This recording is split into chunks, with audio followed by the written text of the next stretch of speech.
The first thing he felt was the taste of blood in his mouth and the smell of old wax. The second was that his body weighed no more than 30 kilograms and ached all over. The stone floor pressed into his ribs, the vaulted ceiling floated above his head like the bottom of a dirty aquarium. Murky light seeped through the cracks in the stained glass windows, and at the far end of the hall stood a white stone statue of a woman with her eyes closed. Then someone hit him on the back with a stick. Not hard, just the usual way, like how you hit something that isn't working right. A fat man in golden robes stood over him, yelling something about his spine and the floor and rats and God. Aiden Moss wanted to say he'd had a heart attack and that they needed to call an ambulance, but a childish, high-pitched word slipped out of his mouth. "Forgive me, Father." And at that moment, he realized he was no longer Ethan Reed, that he wasn't 24,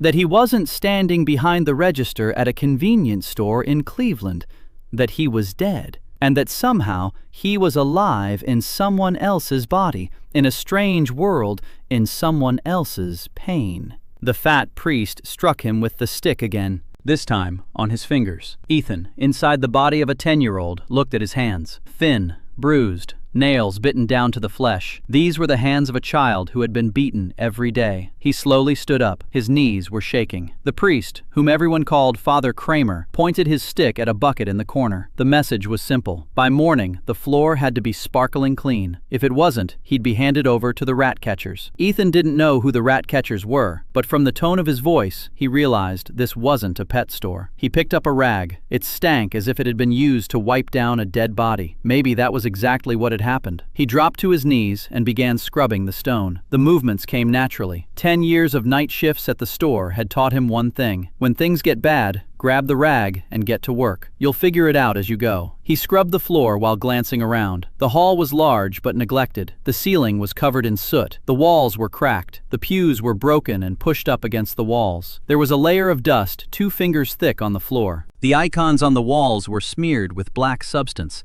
The candles had melted, and no one had replaced them, perhaps for months. It was a church, but a church where no one had prayed in a long time.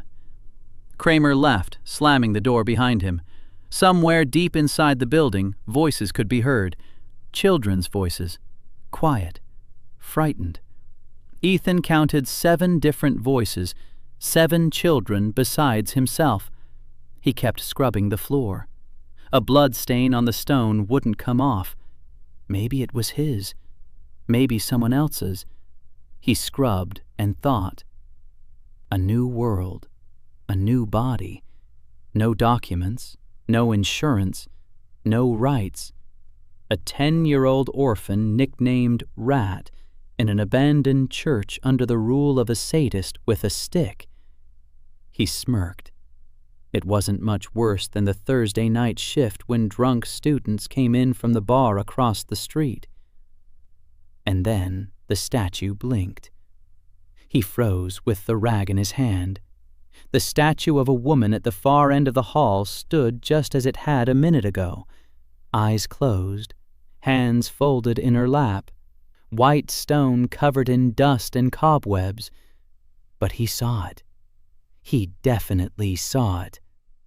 Her eyelids twitched, and her eyes opened for a split second, and looked at him. Then a sound rang out in his head, high-pitched, clear, like a cash register chime, and a voice, a woman's, quiet, warm, like a mother's voice waking you up for school. The voice said one word, accepted, and for a moment, a line flashed before his eyes that only he could see. Task, bring water to the old man at the gate. Reward, 5 sparks of faith. The line faded. The statue stood with its eyes closed. Ethan slowly wrung out the rag into the bucket. The water was black. He looked at the statue. He looked at the door. He looked at his bruised, childlike hands. 10 years behind the cash register had taught him a second rule. When the boss gives you a task, you do it first and ask questions later. He stood up and walked toward the exit. An old man was sitting by the temple gate, thin, dirty, with lifeless eyes. He sat leaning against a stone pillar, staring at a single point.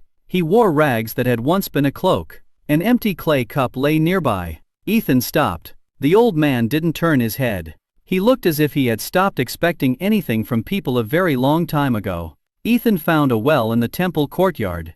The water in it smelled of iron, but was clear. He scooped some up with a mug and brought it to the old man. The old man looked at him, then at the mug, then back at him. The old man's eyes were wet even before he began to drink. He took the mug with both hands. His hands were shaking. He drank slowly and eagerly.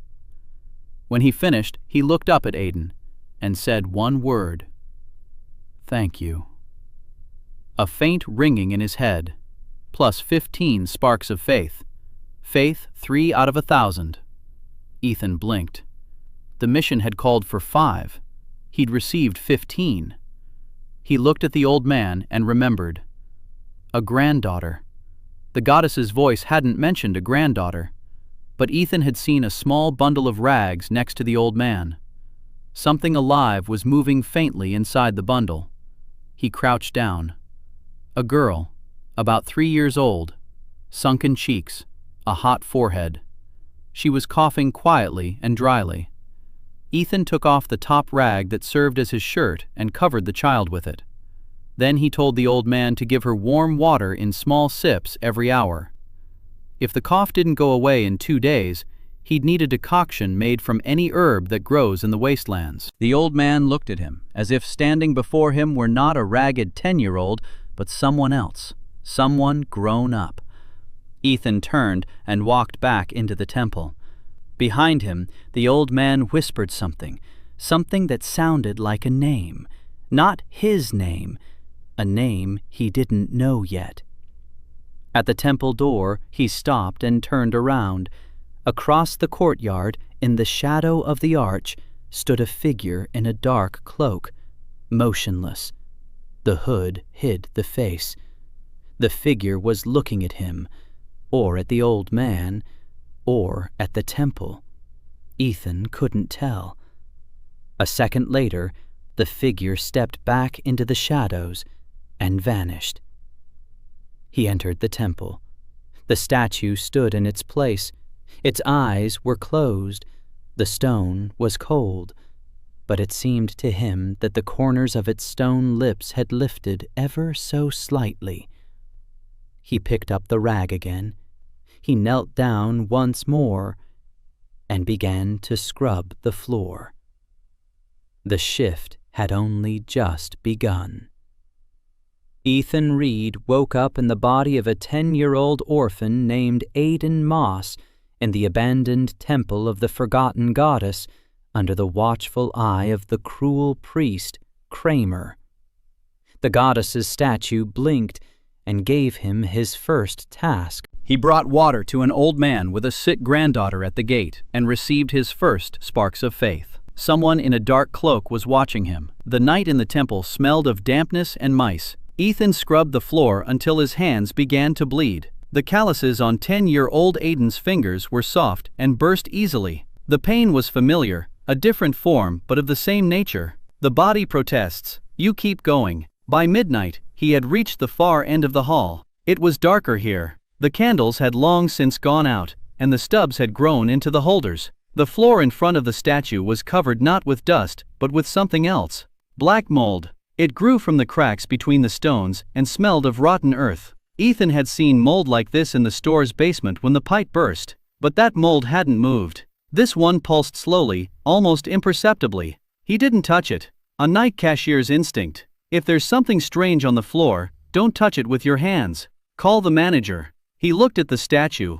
The manager was silent, eyes closed, hands on her knees. He went back to the bucket and wrung out the rag. The water had turned black as tar. In the morning, he woke up on the stone floor next to the bucket. His body ached. He couldn't straighten his back. He sat up with difficulty and looked around. Gray light streaming through cracked stained glass windows, dust in the air, voices somewhere beyond the wall, children's voices. He stood up and walked toward the sound. A room behind the sanctuary. Small, the ceiling was low. 7 children between the ages of 8 and 13 were sitting on the floor around a large cauldron. The cauldron was empty. They were waiting for a breakfast that wasn't coming. Ethan stopped in the doorway. 7 pairs of eyes turned toward him, wary, hungry, accustomed to seeing every adult as a threat. The oldest boy, about 13, looked at him with open hostility. His name was Wren. Ethan knew that look. It's the look of people who've been beaten long enough to learn to strike first.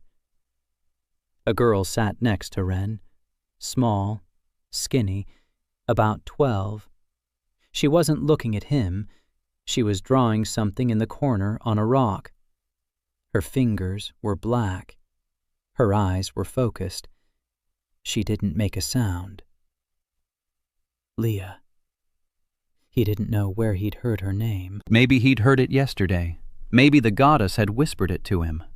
Wren said that Rat wasn't welcome here. He said Rat should be mopping the floor instead of loitering around. He said that if Rat tried to steal food, he'd get beaten up. Ethan nodded. Got it.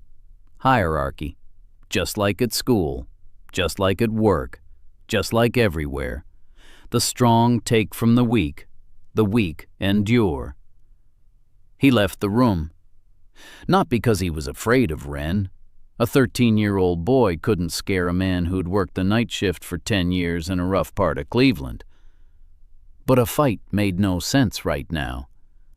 He went out into the temple's backyard. The yard was overgrown with waist-high weeds. The fence was leaning. Beyond the fence lay the slums of the southern district of the capital, Aurelia. Gray walls, dirty streets, people with blank expressions. The Velgard Empire. A theocracy.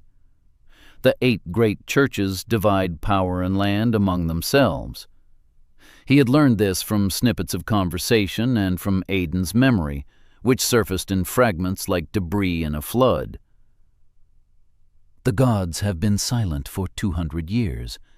Grace flows only through the veins of priests and paladins. Ordinary people live in filth. The church sells indulgences and baptizes infants for gold, and the black mold they call the blight is devouring the forests and livestock on the borders and slowly creeping toward the cities. Ethan stood in the courtyard and looked up at the sky. The sky was gray, like the ceiling of a store under fluorescent lights. A voice in his head rang out softly. Mission: feed the children of the temple. All 7 must eat. Reward: 30 sparks of faith. He looked at the empty courtyard, at the weeds, at the crooked fence. 0 money, 0 food, 0 authority. Kramer controls the pantry and the keys. A standard situation. The client wants the impossible. There's always a solution. It's just that it's usually unpleasant. He stepped outside the fence. The slum district began right there. Narrow streets, the stench from the ditches, stalls with meat covered in flies. He walked and looked around. 40 minutes later, he found what he was looking for: a butcher shop on the corner.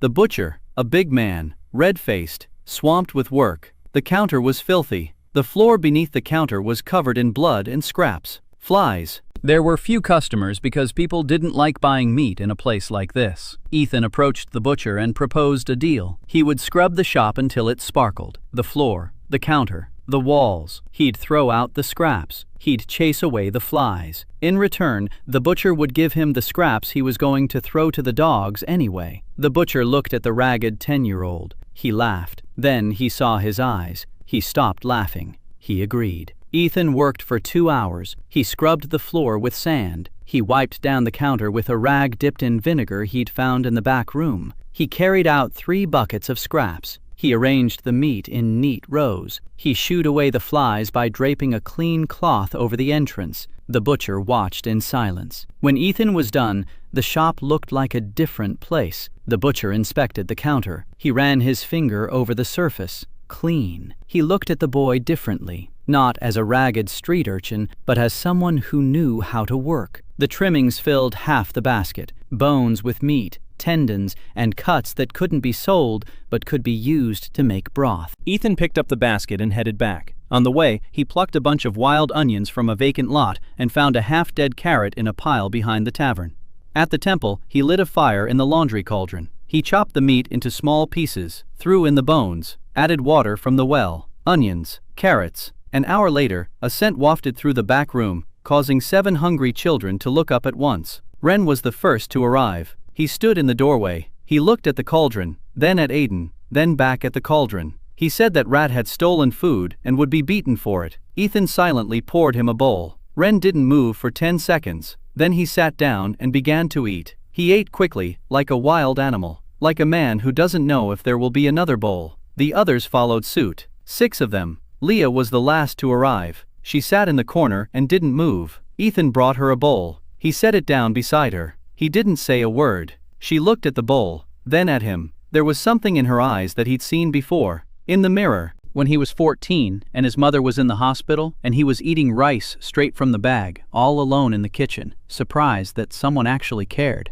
Leah took the bowl. She ate slowly, carefully, as if memorizing the taste. A ringing in his head. Plus 35 sparks of faith. Faith, 11 out of 1,000, more than promised. Ethan sat down on the floor next to the pot. 7 children were eating hot broth with meat. For the first time in who knows how long. He didn't know, but judging by the way they ate, he could tell it had been a long time. The door to the hall burst open. Kramer, his face was red. He saw the pot. He saw the food. He saw the children eating from someone other than his hands. His eyes narrowed into small, angry slits. He demanded who had given permission. He asked where the food had come from. He declared that theft was punishable. He raised his stick. Ethan stood between him and the children. Aiden's body was small and skinny. The stick was heavy, but Ethan stood his ground. Kramer struck him on the shoulder. The pain shot down to his spine. Ethan didn't fall. Kramer struck again. In the ribs. Ethan doubled over but didn't back down. Kramer swung a third time and stopped because Ren had stepped up behind Aiden, a 13-year-old boy with eyes that had learned to hate. He didn't say a word. He just stood there. Then a girl stood up next to him, and another, and another. 7 children stood behind Rat and stared at Kramer. Kramer lowered his stick, not because he was scared, because he felt uncomfortable. 7 children staring at you in silence. It's unpleasant. He turned around and walked away, promising that he'd settle the score tomorrow. Ethan stood there, breathing through the pain. His ribs were on fire. His shoulder wouldn't move. He wanted to buy a cure at the goddess's shop. He tried. The system remained silent. You can't spend healing on yourself. Every miracle is only for someone else. He sat down on the floor. Leah came over and placed a piece of cold stone next to him. It was a compress, the only thing she had. A ringing, quiet, almost imperceptible, plus 5 sparks of faith. Faith, 16. Ethan met the 7 children of the temple and fed them hot broth, having earned the meat by cleaning out the butcher shop. Kramer beat him up for insubordination, but for the first time, the children stood up for Rat. Ethan discovered that the system wouldn't let him spend sparks of faith on himself. 2 days after that first bowl of broth, the dynamic at the temple changed. Ren no longer called him Rat. He didn't call him anything. He just stopped picking on him. That was a lot. For a boy who'd been beaten since he was 5, silence instead of a blow was almost like a hug. Ethan knew that language. He'd learned it behind the cash register. A person who takes a chocolate bar every night at 2 o'clock isn't a customer. It's a lonely person. Don't give him a big smile, just nod. Put the bar in the bag carefully. That's enough. It was the same with Ren. Ethan didn't get too close to him. He didn't thank him for getting up. He just left a piece of bread crust by his sleeping spot every morning. On the 3rd day, the crust was gone before dawn. On the 4th day, Ren silently helped him fetch water from the well. Progress.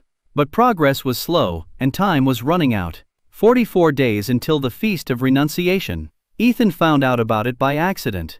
He overheard Kramer's conversation with a messenger through the wall. Once a year, the church holds a ritual. All the novices from the abandoned temples are led out into the square. They are publicly declared unworthy. A brand is stamped on their foreheads, and they are sold into slavery. 8 children. 12 gold pieces per head.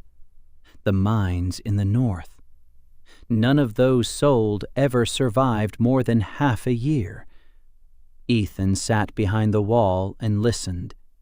Kramer was discussing prices, calmly, businesslike, like a butcher discussing the price of a carcass, because to him, that's exactly what they were.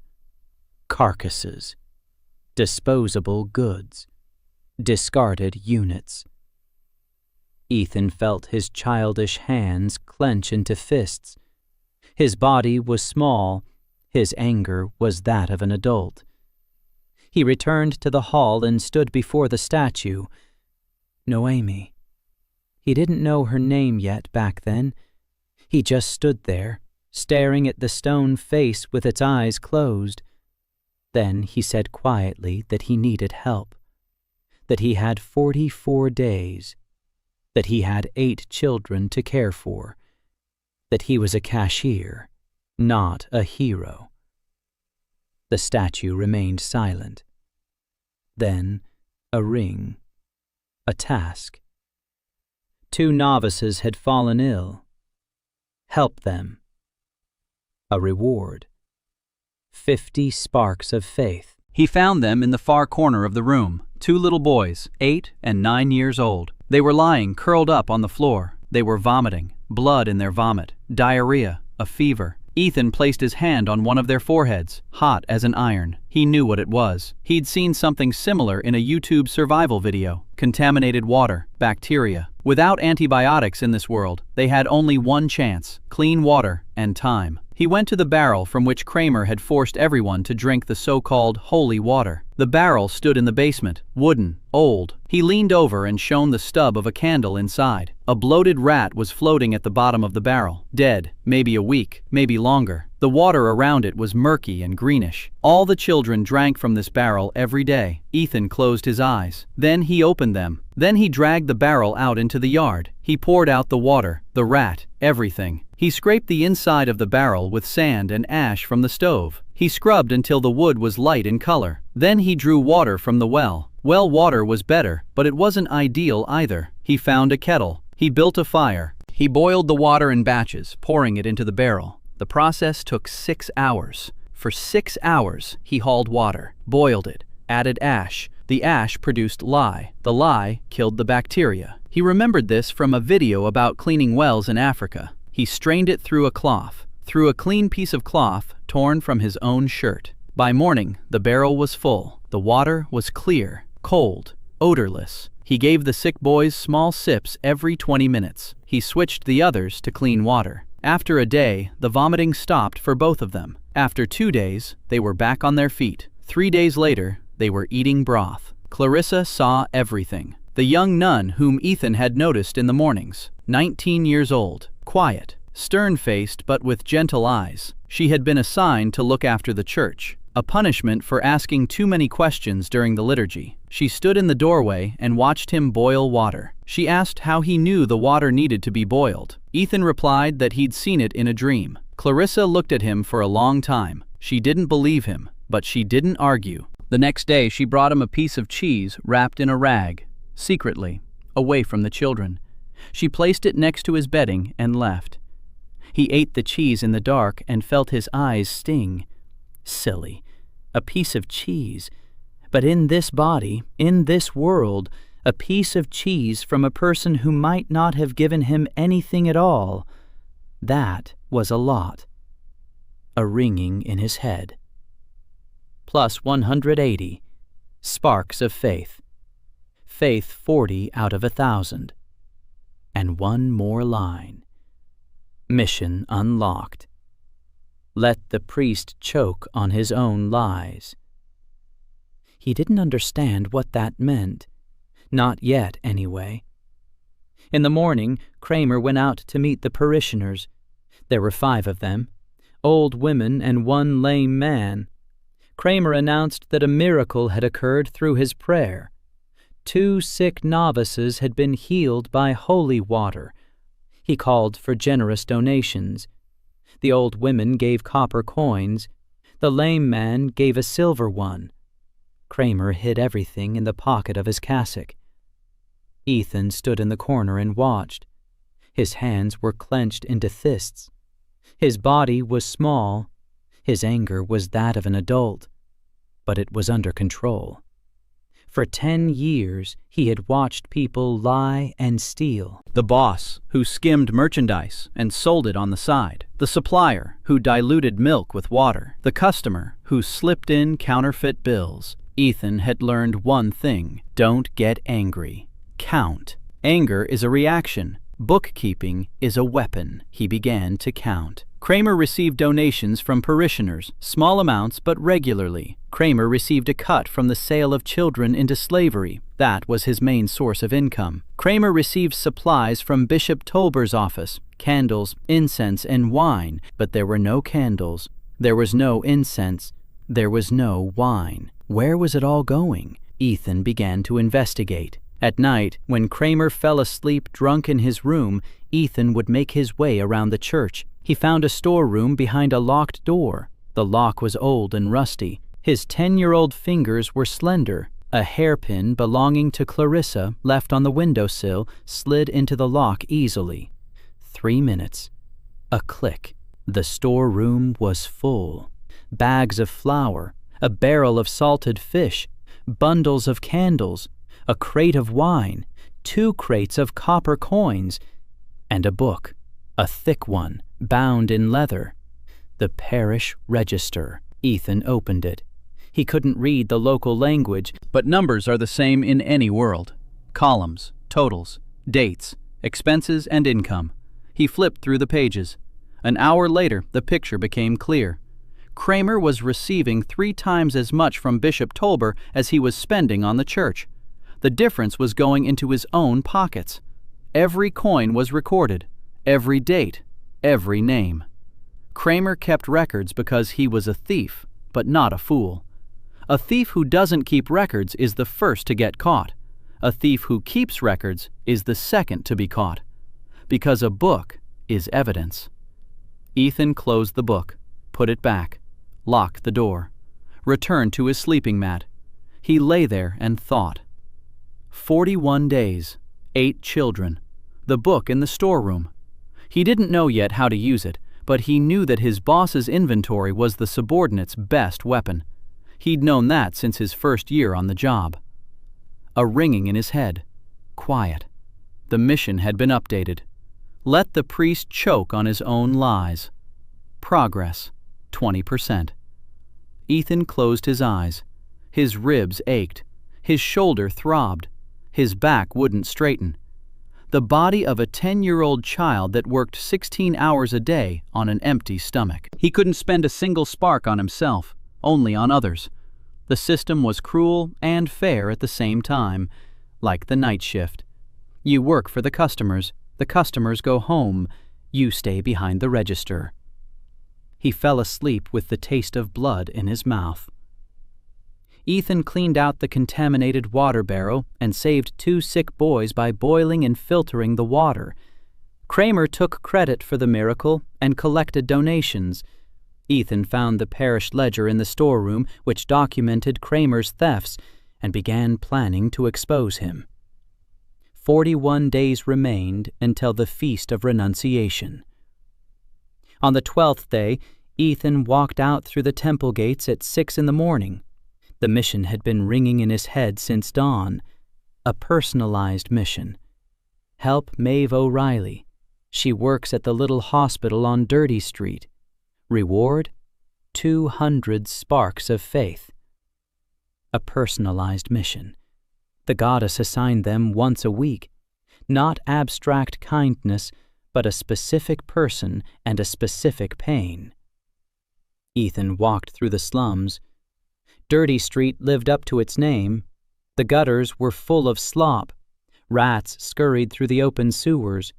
The walls of the houses were covered with black spots. Corruption, that very same black mold that was devouring the forests on the borders. Here in the capital, it grew quietly, on the walls of basements, around the edges of wells. People tried not to notice. Maeve's little clinic turned out to be a room above a tavern. 1 room, 4 cots, rags instead of bandages, a basin of murky water, and a woman, a redhead, 27 years old. Her hands were covered in scars. Her face was both tired and angry. She stood over the cot where a woman was screaming, a woman in labor. Maeve O'Reilly was helping her give birth, alone. No instruments, no help, no clean water. Ethan walked in and stopped. Maeve turned her head and looked at him the way you look at a cockroach in the kitchen. She told him to get out, that she didn't need a kid getting in her way, that she was busy. The woman in labor was screaming. Maeve turned back around. Her hands were covered in blood. Ethan didn't leave. He'd seen it too. In the YouTube videos on field medicine he'd watched at night behind the cash register out of boredom. He saw what mattered most. Maeve's hands were dirty, not with blood. Dirty from everything else. From rags, from the basin, from the murky water,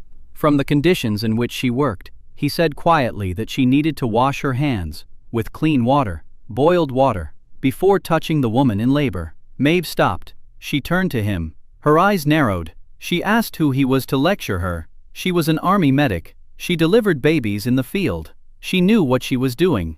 Ethan replied that she knew how to deliver babies, but didn't know why women died of fever after giving birth. That fever wasn't a curse or a punishment from the gods. That it was dirt on her hands that got inside her body. That if she washed her hands in boiled water with ash and wiped them with a clean cloth, the fever wouldn't come. Maeve stared at him. A 10-year-old boy in rags stood before her, saying things no doctor in the Empire had ever said. Because in the Empire, doctors prayed. But this boy was talking about dirt. The woman in labor screamed again. There was no time to waste. Maeve said, "All right. Just one word." Ethan found a cauldron downstairs in the tavern. He begged the innkeeper for a flame. He boiled the water. He brought it upstairs. Maeve washed her hands, thoroughly, with ash. She dried them with a clean piece of cloth that Ethan had torn from his shirt. There was almost nothing left of his shirt.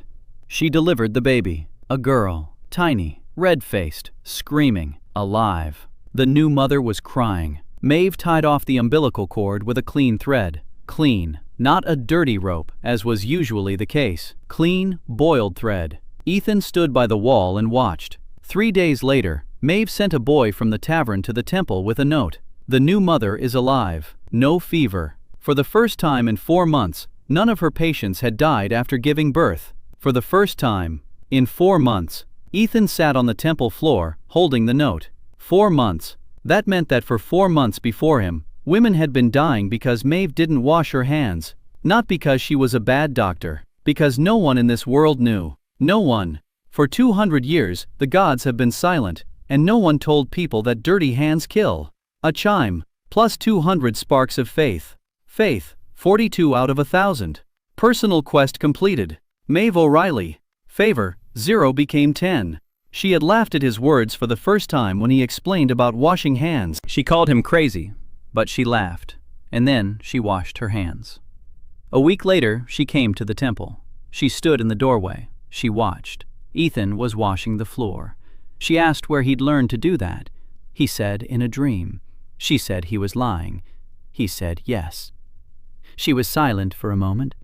Then she asked if he had more dreams like that. He replied that he had many of them. She sat down on a bench and listened for 3 hours.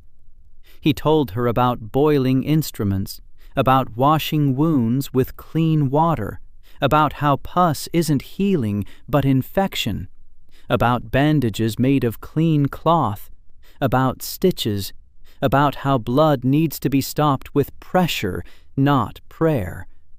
Maeve listened and didn't interrupt. Her eyes were dry but red. When he finished, she stood up. She stood there for a moment. Then she said that if he ever told anyone she'd been crying, she'd break both his arms. Ethan replied that he hadn't seen any tears. She left. For now, at least. That same evening, Ethan sat with the children. 7 of them gathered around a pot of broth. Meals had become a regular occurrence. He worked for the butcher every morning for 2 hours. He cleaned the shop. He received scraps. He taught Ren to help him. Ren worked silently and fiercely, like a person who, for the first time, had been given a task instead of an order. After the broth, Ethan explained to the children what a cleaning schedule was. He drew a chart on the wall with charcoal. 7 names, 7 days, 7 areas of the temple. Every day, each child is responsible for one area. Whoever cleaned it thoroughly would get a sticker. He didn't have any stickers, so he drew little stars with charcoal next to the names. The children looked at him as if he were an alien, and they were right. Ren asked why. Ethan replied that a clean temple is a temple where people come. People bring coins. Coins mean food. That's life, Ren thought. He nodded. Even a 13-year-old could understand the logic. Leah drew her own star. She didn't wait for him to draw it. She just walked up to the wall and drew it. A small one. Neat. With 5 rays. It was her first drawing that wasn't on the stone floor. Her first drawing on the wall. In plain sight. As if she had the right. Ethan looked at her and thought, 8. There are 8 of them. He wasn't saving the world. He was saving the 8 of them. And then there was a knock at the door. It wasn't Kramer's kind of knock. Kramer didn't knock. Kramer just walked in. This knock was polite, formal, frightening. Ethan opened the door. A carriage was waiting outside, black, with a golden coat of arms. A man stepped out of the carriage, tall, thin, dressed in purple with a silver chain around his neck. Bishop Tolber, curator of troublesome parishes, Kramer's patron, the man who took 40% of the profits from selling children into slavery. He had come to inspect. Ethan met Maeve at a shabby little hospital and taught her to wash her hands before giving birth, which saved the new mother from a fever. He organized a cleaning schedule for the children and arranged for regular meals through his job at the butcher's. At the end of the chapter, Bishop Tolber pulled up to the church for an inspection. Bishop Tolber entered the temple and wrinkled his nose. The smell, old stone, wet rags, traces of children living in dampness. To Tolber, this temple was just a line item in the ledger, a loss-making line item that turned a profit once a year when the children were sold. The rest of the time, the church existed as a dumping ground, a place where those no one cared about were cast aside. 2 people followed Tolber inside. A 16-year-old girl with Eastern features and a straight back, Yuna So-yun, and a 22-year-old woman in an opera gown with a face it was hard to take your eyes off. Serafina Morello. Sera. Tolber didn't know them.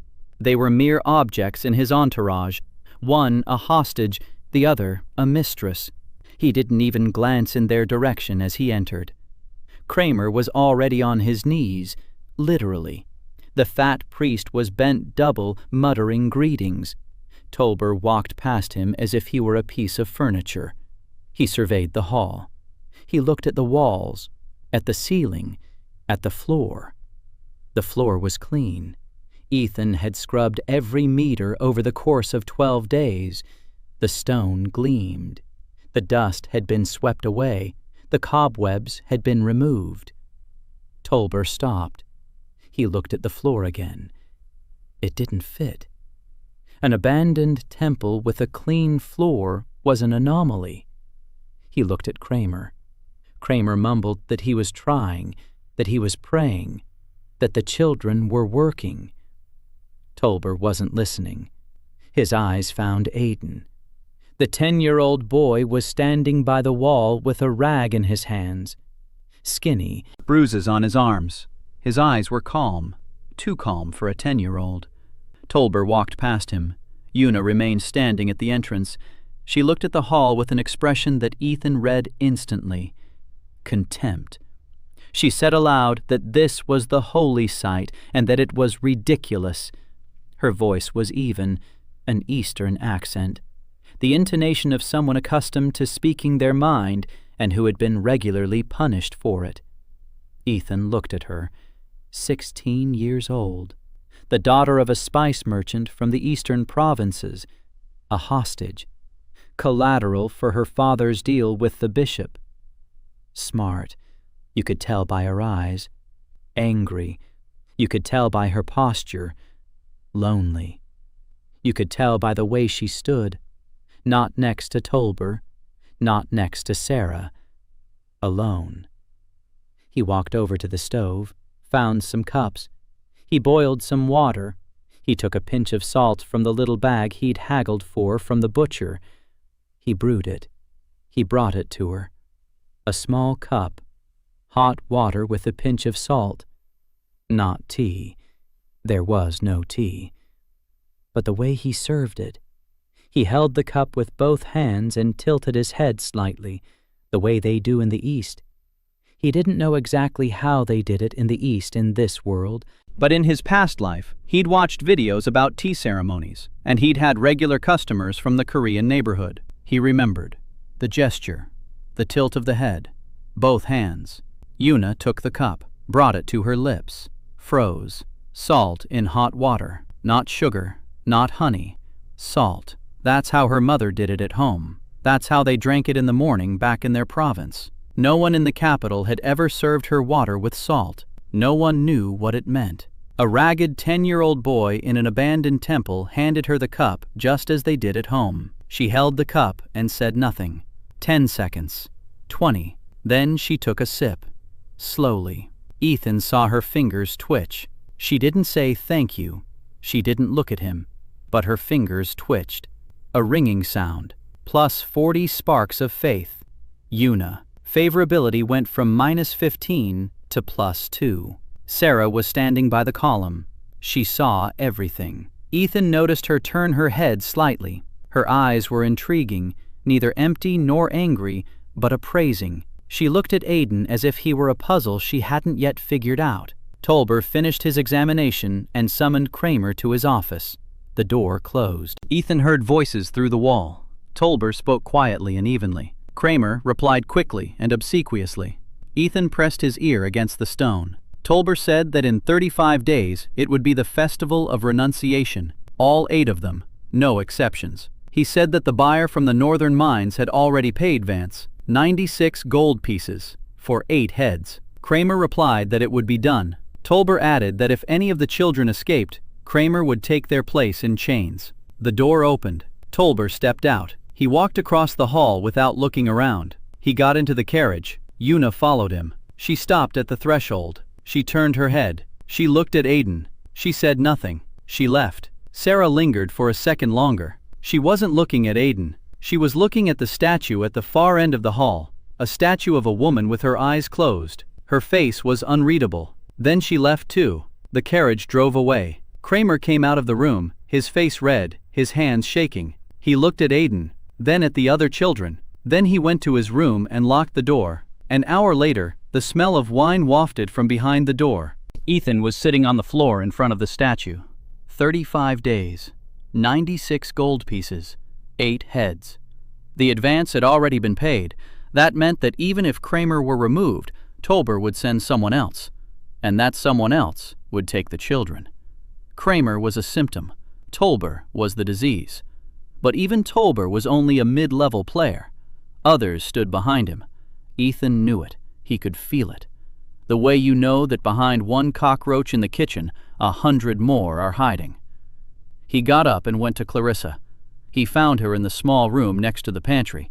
She was reading by candlelight, a thick book with a dark cover.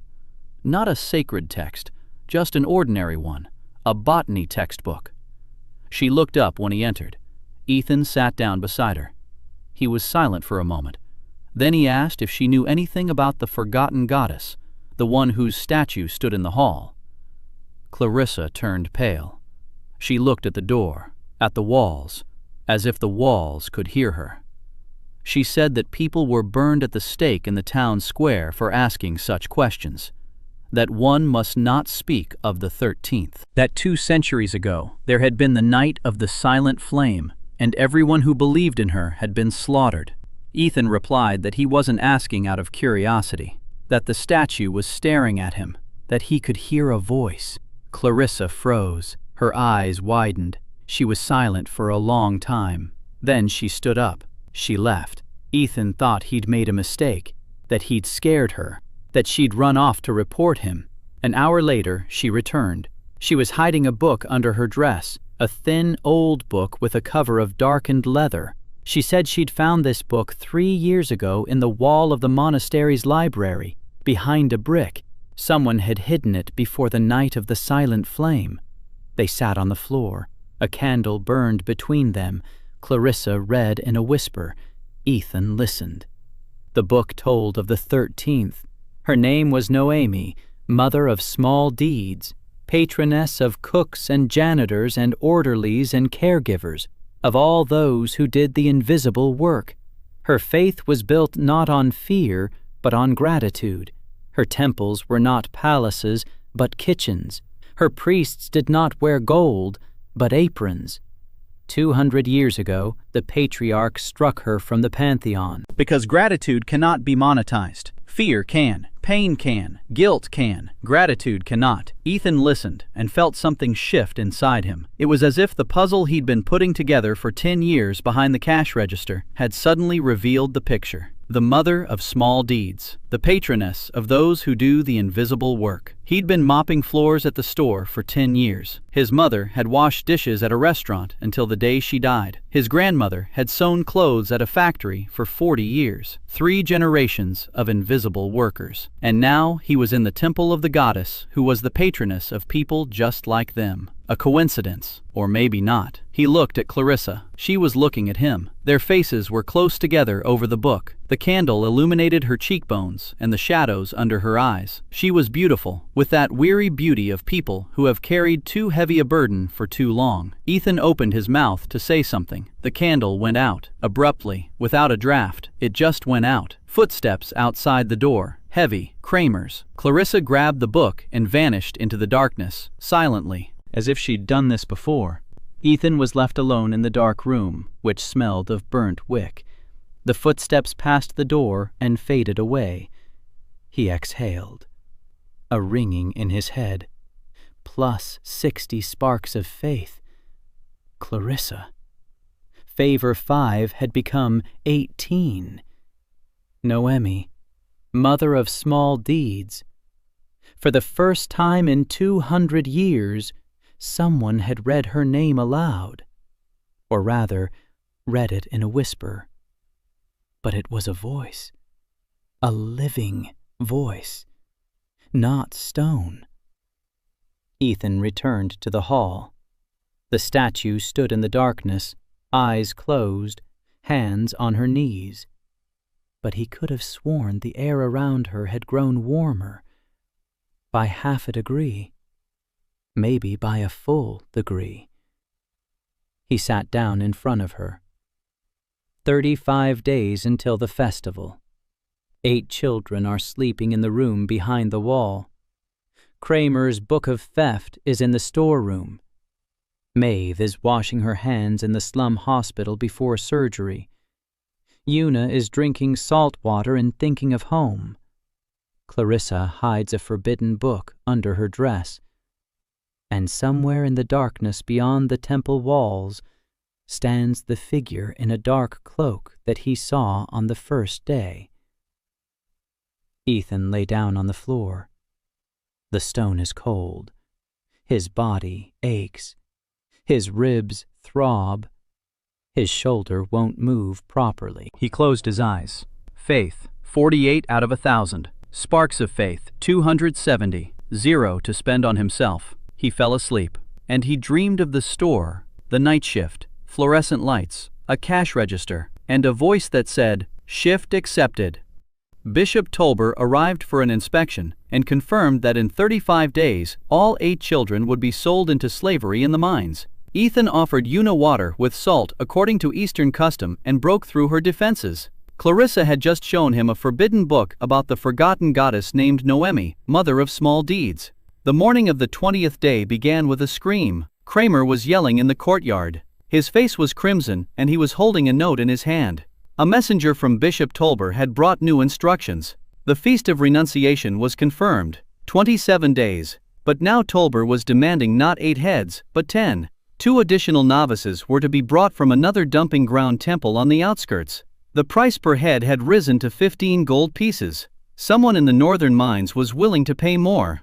Kramer muttered the numbers under his breath. 150 gold pieces. His share was 60. He was already spending that money in his mind. Ethan stood around the corner and listened. 27 days, 10 heads. The numbers had gone up. Time was running out. He returned to the hall and stood before the statue. Noemi was silent. Her eyes were closed. Her hands rested on her knees. Ethan told himself he needed a plan. Not some abstract plan, a concrete one. Like in a store when inventory comes around and you know the manager's been stealing. You don't run to the director. The director might be in on it. You gather the documents. You make copies of the receipts. You wait for the audit. And when the audit comes, you open the drawer. A chime. Mission updated. Let the priest choke on his own lies. Progress, 40%. New condition. Find a witness who will confirm the theft to an authority higher than Kramer. Ethan blinked. A witness. He needed someone who saw Kramer stealing. Someone they'd believe. He ran through everyone he knew in this world in his head. Maeve. No. A former army medic with no rank and no connections. Her word against the priests is worth nothing. Clarissa. No. A nun under punishment. Even worse. Una. No. A hostage. No rights at all. The children. No. Slaves in the eyes of the law. Who? He thought about it for 3 days. On the 23rd day, he went out into the city and headed for the butcher's shop. He worked for 2 hours. He cleaned the counter. He took out the trash. He gathered up the trimmings. On the way back, he stopped at the intersection. The city guard was standing by the tavern. 3 soldiers in chain mail, bearing the coat of arms of the 3rd quarter. Among them was a woman, tall, broad-shouldered, a black eye patch over her left eye, a scar running from her temple to her jaw. She stood upright, hands behind her back, chin up. She was in command. This was evident not from her insignia, but from the way the others stood, slightly behind her, slightly lower, like water around a rock. Captain Adelaide Cross, Edie, commander of the 3rd Quarters Guard, the very quarter where the temple stood. Ethan looked at her and thought, the guard. The city guard isn't the church. The guard answers to the crown, not to the bishop. If Kramer steals donations, that's a church matter. But if Kramer sells children in violation of the Orphans Act, that's a criminal offense. And criminal cases fall under the guard's jurisdiction. He approached. A 10-year-old boy carrying a basket of meat trimmings approached the captain of the city guard. Edie looked him up and down. One eye. Gray. Cold. She asked what he wanted. Ethan said he was from the Temple of the Forgotten on the outskirts and that he needed the guard's help. Edie smirked. The Temple of the Forgotten. She said the guard didn't deal with matters of dead gods. Ethan replied that it wasn't about gods. It was about theft, about the illegal sale of children, about documents that proved it. Edie stopped smiling. She looked at him more closely. The boy didn't speak like a child.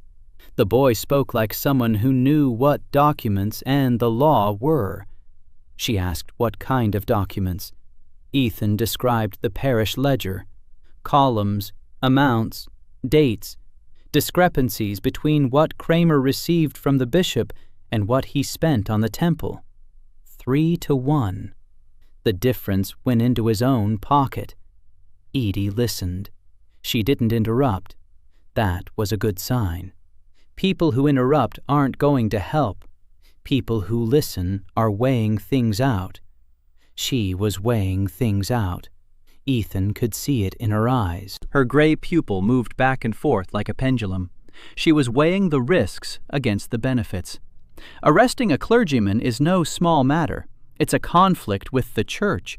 It meant trouble with the bishop. But if the documents were genuine, it meant a career, a promotion, a way out of the slums. She said she'd think about it. Ethan replied that he had 24 days and that after that, 10 children would be sold into slavery in the mines. Edie looked at him for a long time. Then she said she'd had a squad, 20 soldiers. They'd been sent into the forest with Portia without supplies. Half of them died. The church said it was all the will of the gods. She said this in an even voice, without emotion, like someone who had already been consumed by rage and was left with only a cold residue. She added that she didn't like priests and didn't believe in the gods. Ethan replied that neither did he. She smiled, this time without the coldness. She turned to her soldiers. She left. She didn't say yes. She didn't say no. But she didn't say, get lost either. Ethan returned to the temple. He put the scraps into the cauldron. He poured water over them. He lit the fire. He thought. Edie was the key. But a key without a lock is useless. He needed to open the storeroom in front of witnesses. He needed Edie to see the book with her own eyes. And Kramer kept the keys on him day and night, around his neck on a string, like a locket. Ethan smiled. For the first time in 20 days, he had a plan. A bad one. A risky one. Like that time he called the IRS on his boss at the store. The boss got fired. Ethan almost got fired too. But the boss stopped stealing.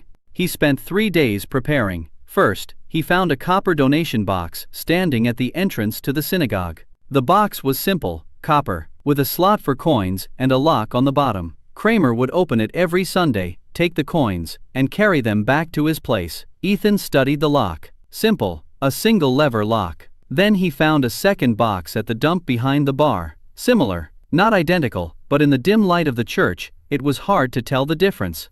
He spent the night working on it. He bent the copper plate inside, creating a false bottom. A narrow space between the bottom of the box and the false bottom. Enough room for coins. Ren helped him. The boy didn't ask why. He only asked who they were up against. Ethan said Kramer. Ren nodded and worked until morning. On the 26th day, Ethan swapped out the box. At night, quietly. Kramer was asleep, drunk. Ethan hid the original box under the altar. The new box with the false bottom took the place of the old one. From that moment on, every coin the parishioners dropped fell into the upper compartment, but every other coin fell through a special slit to the bottom, into the hidden compartment. Kramer would open the box, took the coins from the top, and had no idea that half of them were going down below. 17 days. Ethan counted the coins every night. 47 coins had accumulated in the false bottom over 2.5 weeks. These were the parishioners' coins, those very same old women and the limping man who came every week and left their copper coins.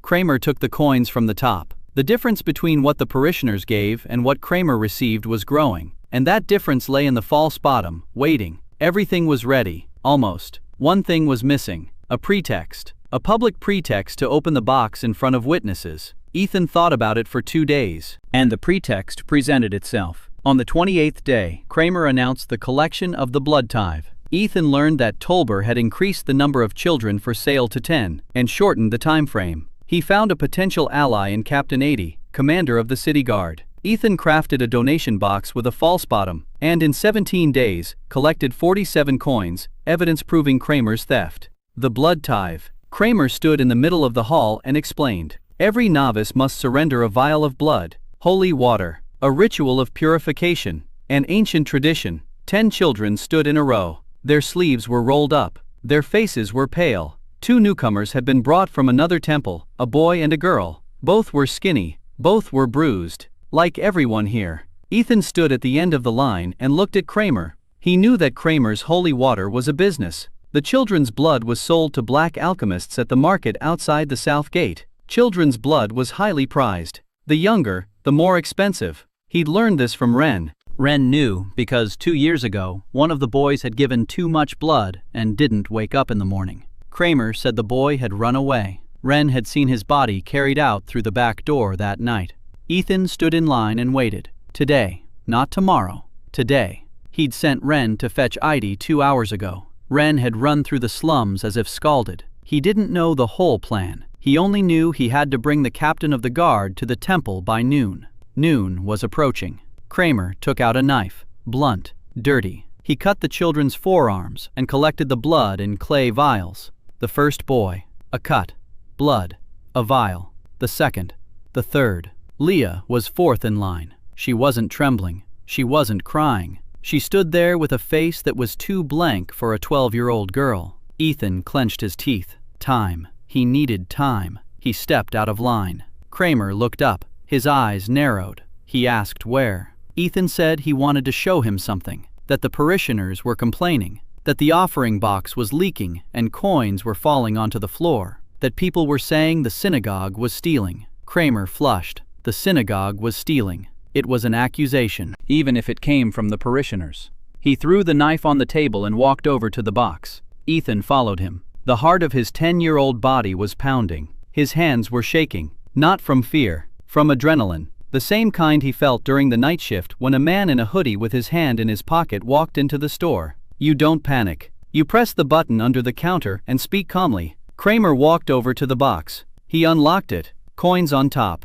32 of them. He counted them. He grumbled that everything was there. He turned around. Ethan said the parishioners had given more. That he'd seen it. That every Sunday, 5 parishioners put in 3 or 4 coins each. That's more than 32 over 3 weeks. Kramer said the kid couldn't count. Ethan replied that he could. And that if he lifted the box, he could hear it. He lifted the box. He shook it. Something clinked inside. 47 coins in the false bottom clinked so loudly that the echo reverberated through the empty hall. Kramer froze. His face turned gray. He didn't know about the false bottom. He couldn't have known. He thought the box was his old box. He hadn't checked it. At that moment, the temple door opened. Captain Adelaide Cross entered the hall. 4 soldiers followed her. Wren stood behind them, breathing heavily after the run. Heidi looked at the scene. The priest with the box, the children with blood-stained hands, the knife on the table, vials of blood. She looked at Aiden. He nodded. She walked over to the box, picked it up, turned it over, tapped the bottom. The false bottom slid away. 47 coins clattered onto the stone floor. Heidi picked one up. She examined it. Copper, marked with the church mint seal. Donations from parishioners. She looked at Kramer. Then she turned to the soldiers and asked for the parish register from the storeroom. Kramer shouted that they had no right, that this was a church, not a barracks, that the church was above the law. Heidi replied with a single sentence. She said that the law regarding orphans took precedence over church statutes, and that selling children into slavery without the magistrate's permission was a criminal offense. Kramer fell silent. The soldiers kicked down the storeroom door. The book was there. Heidi opened it. She leafed through it. Her one eye darted across the columns. Numbers, dates, amounts, discrepancies.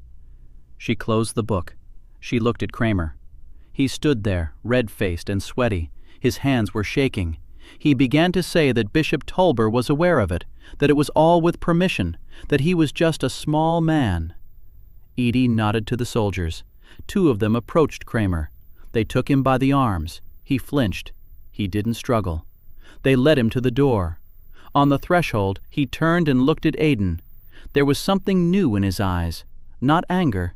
Fear. Real fear. Because if Tolber found out that Kramer had mentioned his name in front of the guards, Kramer wouldn't live to see his trial. They took him away. The door closed. Silence. 10 children stood in the hall, staring at the empty spot where, just a minute ago, the man who beat them every day had been standing. Wren sat down on the floor. He just sat down. His legs wouldn't hold him up. An 8-year-old girl among the new arrivals began to cry. Not out of grief, because she didn't understand what had happened. Leah walked over to her and took her by the hand, silently, as best she could. Edie turned to Aiden. She looked down at him. One gray eye. She asked how old he was. He replied that he was 10. She said she didn't believe him. He replied that it was normal. She almost smiled. Almost. Then she left. She stopped at the doorway and said she'd be back, that the case was open, that Kramer would talk, that Tolber would find out in an hour at most, and that the boy should be ready for what comes next.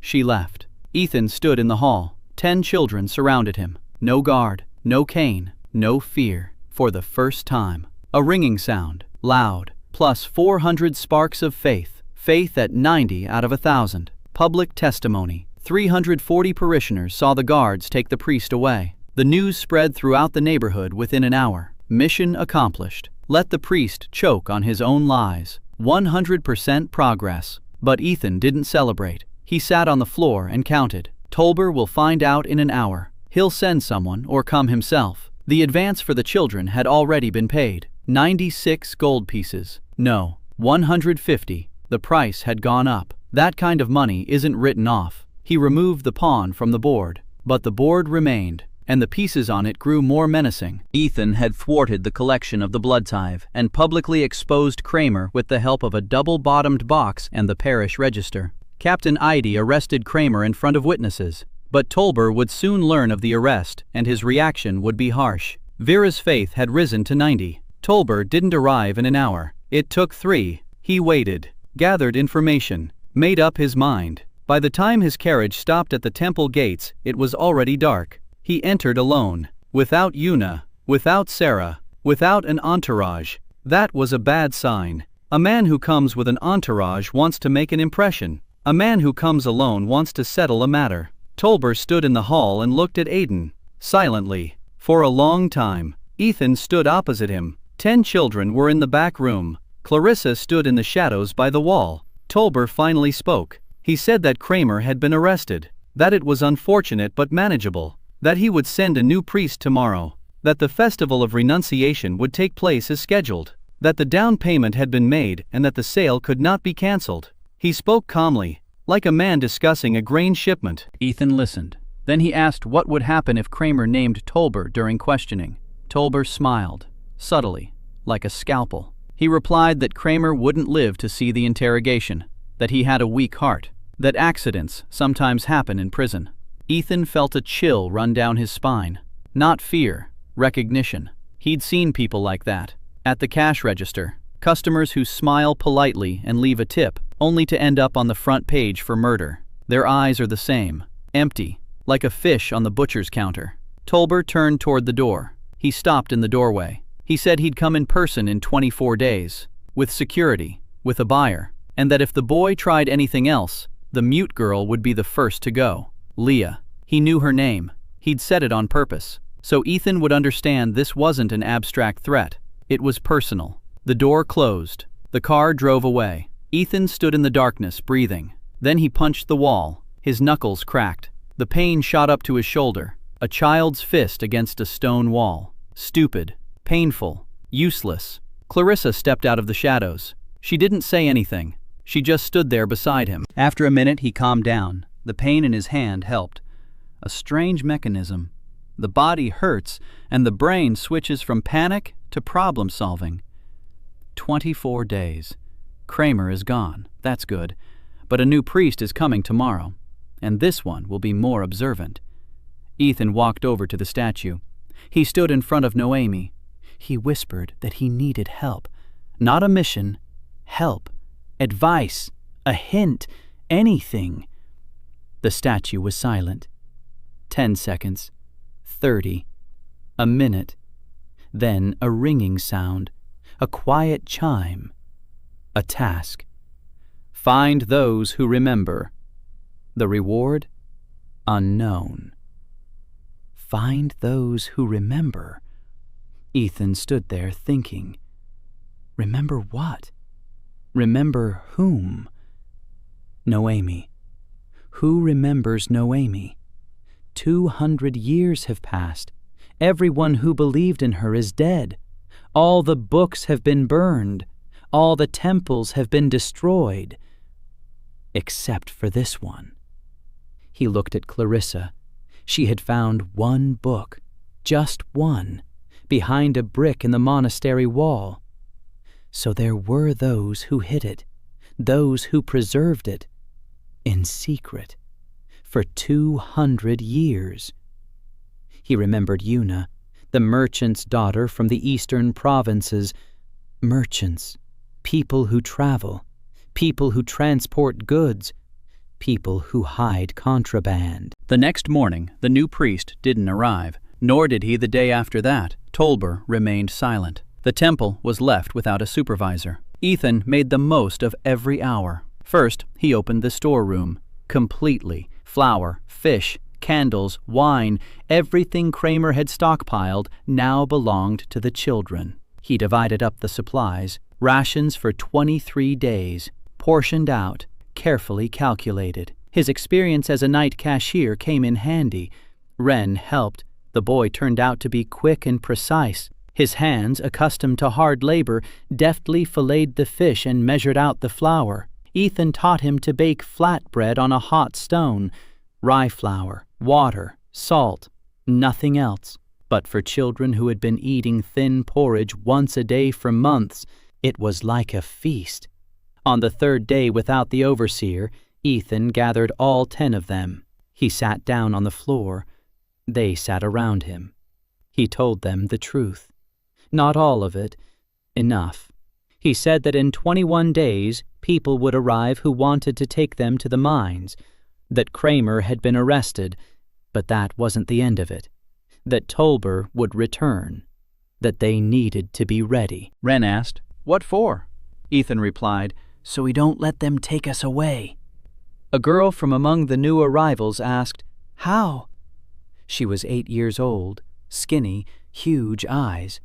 Ethan looked at her and saw himself, 14 years old, the kitchen, an empty refrigerator, his mother in the hospital.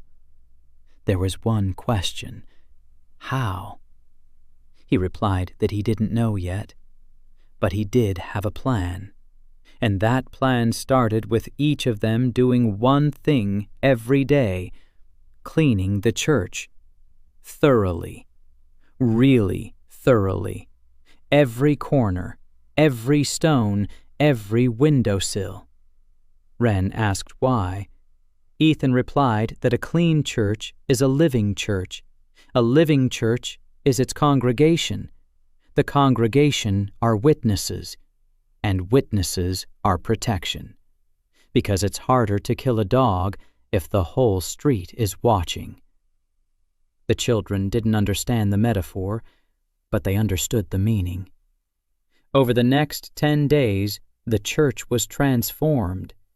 10 children worked, not because they were forced to, not out of fear, out of something new. Ethan didn't know what to call it. Wren scrubbed the walls with a brush made of twigs. Leo washed the stained glass windows and drew patterns with soapy foam on the clean glass. 2 newcomers swept the courtyard. The rest carried water and wrung out rags. Ethan implemented a system, a schedule on the wall, stars for work done, praise in front of everyone, criticism in private. Basic management principles from a book he'd read behind the cash register at night. It works on adults. It works on children. It works in any world. By the 10th day, the church looked different. The floor gleamed. The walls were scrubbed clean. The stained glass windows let in colored light. The candles burned steadily. The pews for the congregation were arranged. The altar was cleaned. The statue of Noemi stood in the center of the hall, and for the first time in 200 years, a ray of sunlight fell on her through the clean stained glass window. She was beautiful, white stone, soft features, closed eyes, her hands on her knees, a smile that could only be seen if you stood at just the right angle. The parishioners began to arrive. First 5, then 10, then 20, old women from the neighborhood, a limping man, a laundress from the next street, the butcher Ethan worked for. They didn't come to pray. They came because the church was clean and warm, and there was no drunken priest yelling inside. They sat on the benches and breathed. Some left coins, some brought food. The butcher brought a whole leg of lamb and said it was for the cause. Ethan cooked. Broths, flatbreads, porridge. He fed the children. He fed the parishioners. For free. The ringing. Every day. 5 sparks. 10. 20. Small numbers but steady. Faith crept upward. 95. 100. 110. Maeve came every other day. She brought bandages and ointments. She taught Wren how to dress wounds. She taught Clarissa how to recognize a fever. She cursed. A lot. Loudly. The children adored her. Because she didn't swear at them, she swore at the world, at the filth, at disease, at stupidity, at the church, at everyone but them. Her favor grew. 20. 25. 30. Una came on the 14th day, alone, without Tolber. She stood in the doorway and looked at the clean hall, at the children who were working and laughing, at Aiden, who was kneading dough and explaining to Rena what customer service was. She walked in. She set a basket on the table. The basket contained spices, saffron, cinnamon, pepper, real ones, expensive ones. She said her father had sent them. Ethan looked at the basket, then at her. He asked how her father knew about the temple. Una replied that her father knew everything that happened in the capital, that he was a merchant. That merchants know. She said no more, but Ethan heard what had not been said. Merchants know. Merchants remember. 200 years. Someone had kept Noemi's memory alive. Someone had hidden the books and relics. Someone had been waiting. A chime. Mission updated. Find those who remember. Progress. 60%. Tolber personally threatened Aiden and promised that Kramer wouldn't live to see the interrogation. Ethan used the time without a supervisor to transform the temple into a pure and vibrant place. Parishioners began to arrive. Una brought spices from her merchant father, and Ethan realized that a secret network of guardians of Noemi's memory existed. The night before the festival of renunciation, 17 days had slipped away like water through one's fingers. Quickly, insatiably, without a trace, Ethan sat on the floor in front of the statue and counted. Faith, 178 out of 1,000. Sparks of faith, 1,200. 10 children slept in the back room. For the first time, all 10 on clean bedding, under blankets brought by the parishioners. Well fed, clean, alive. Tomorrow they would come for them. Tolber had sent a messenger that morning. The Feast of Renunciation will take place in the Square of the True Flame. Noon. 10 novices, chains, the brand, the sail. It had been this way for 200 years. Ethan sat and looked at Noemi's stony face. He told her quietly that he didn't know what to do, that he was a cashier, that he wasn't a hero, that he had no army, no grace, no weapons. There are 1,200 sparks that cannot be spent on himself. There were 10 children who would be shackled in iron tomorrow. There were 4 women who were risking everything for him. And there was him. 10 years old, 30 kilograms, bruises. He fell silent. Silence. The temple was empty. The candles burned steadily, shadows on the walls. And then the statue spoke. Not a ringing in his head, a voice, real. A woman's, soft, warm, like the voice of a mother who wakes you up for school and knows you don't want to go, but wakes you up anyway because she believes you can handle it. The voice said it knew. That he'd already done it right 12 times today. That he needed to do it one more time. Ethan looked up. The stone eyes were open, fully open for the first time, not just for a moment. They didn't blink. They were open. 2 eyes of white stone were looking at him, and there was something in them. Not the emptiness of stone. Depth. Like the night sky when you step out of the store after your shift and look up and realize that the world is bigger than the walls and the lights and the cash register. A ringing. A personal mission. Save Leah Hayes. The reward, the unveiling of the goddess's palms. Ethan stood up. His legs felt stiff. His back cracked. He walked to the back room. He opened the door quietly. 10 children were asleep. Leah was lying in the corner. She wasn't asleep. Her eyes shone in the dark. She was staring at the ceiling. Ethan sat down beside her. She turned her head. He didn't know what to say. She couldn't answer. She was mute from birth. He picked up a piece of charcoal from the floor. He drew a star on a stone, 5 rays, just like the ones she used to draw. He placed the charcoal next to her hand. She looked at the star, then at him. Then she picked up the charcoal and drew a second star next to it, a smaller one, next to his. They sat in the darkness. 2 people who didn't speak. One because he couldn't, the other because there was no need. Darkness outside the window. Tomorrow they'll come with chains. A knock on the door. Ethan flinched. He went out into the hall, opened the door. Maeve, red-haired, angry, alive. In her hands, a bag of bandages. She said she'd heard. That tomorrow, the square, that she was with them. Her voice didn't tremble. Neither did her hands. Behind her, Clarissa, not in a nun's habit, in secular clothes. A gray dress, simple. Her hair was down. She looked different, younger, real. She said she wouldn't return to the convent, that it was over, that enough was enough. Behind Clarissa was Una, with a basket. In the basket were spices and a bag of coins. She said her father had sent them, that if it was her, he should help. She didn't explain who she was, but Ethan understood. It was her, Noemi, Yuna's father, knew. For 200 years, his family had known and waited. The fourth knock. Edie, the captain of the guard, out of uniform, in a civilian coat. Behind her were 20 soldiers. Not in formation, in civilian clothes. She said she couldn't protect them officially, that the order to hold the festival had been signed by the magistrate, that, formally, everything was legal. But she said she might be 2 hours late with the arrest, that if something happened in the square during those 2 hours, the guard would arrive and document the new situation. She wasn't smiling. She wasn't joking. She was risking her career and perhaps her life. Ethan asked why. She replied that half her unit had been sent into the forest with the curse to die, that the church had said it was all the will of the gods, that she'd spent 2 years looking for a way to tell the church that their will was worthless, that a 10-year-old boy with a double-bottomed box wasn't the way she dreamed of, but it was a way. Ethan nodded. Then he laid out the plan. Not the whole thing, just the part that concerned the square. Maeve listened. Clarissa listened. Una listened. Edie listened. When he finished, Maeve said he was crazy. Clarissa said it was suicide. Una said it might work.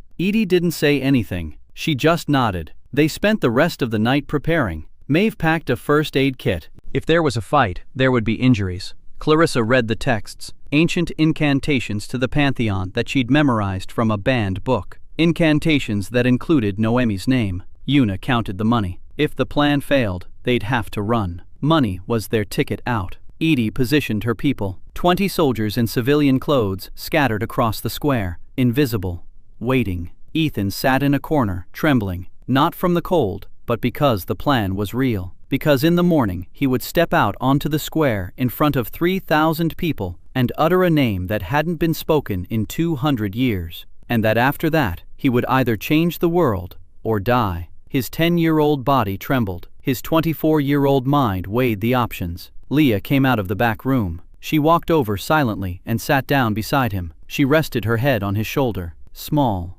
warm, alive. He stopped trembling. Outside the window, it was beginning to grow light. The bells rang out. The Festival of Renunciation. It had begun. On the night before the Festival of Renunciation, the statue of Noemi spoke aloud for the first time and gave Ethan a personal mission to save Leah. Maeve, Clarissa, Una, and Edie came to the temple and joined him. They devised a plan in the square. In the morning, the bells rang. The square of the faithful flame could hold 5,000 people. Today 3,000 had come. Enough. The platform in the center, wooden, old. The Festival of Renunciation had been held there every year for the past 200 years. Pillars with chains, a brazier with coals, brand irons, 10 iron letters on long handles, the letter O, the renounced. It was branded on the forehead. Forever. Tolber stood on the platform, purple robes, a silver chain. His face was calm. Next to him were 2 assistants in black, a notary with papers,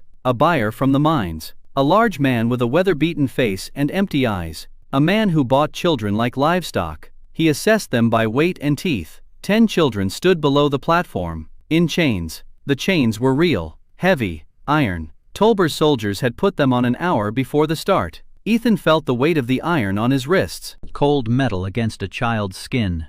Ren stood to the right. His face was stony. His jaw was clenched.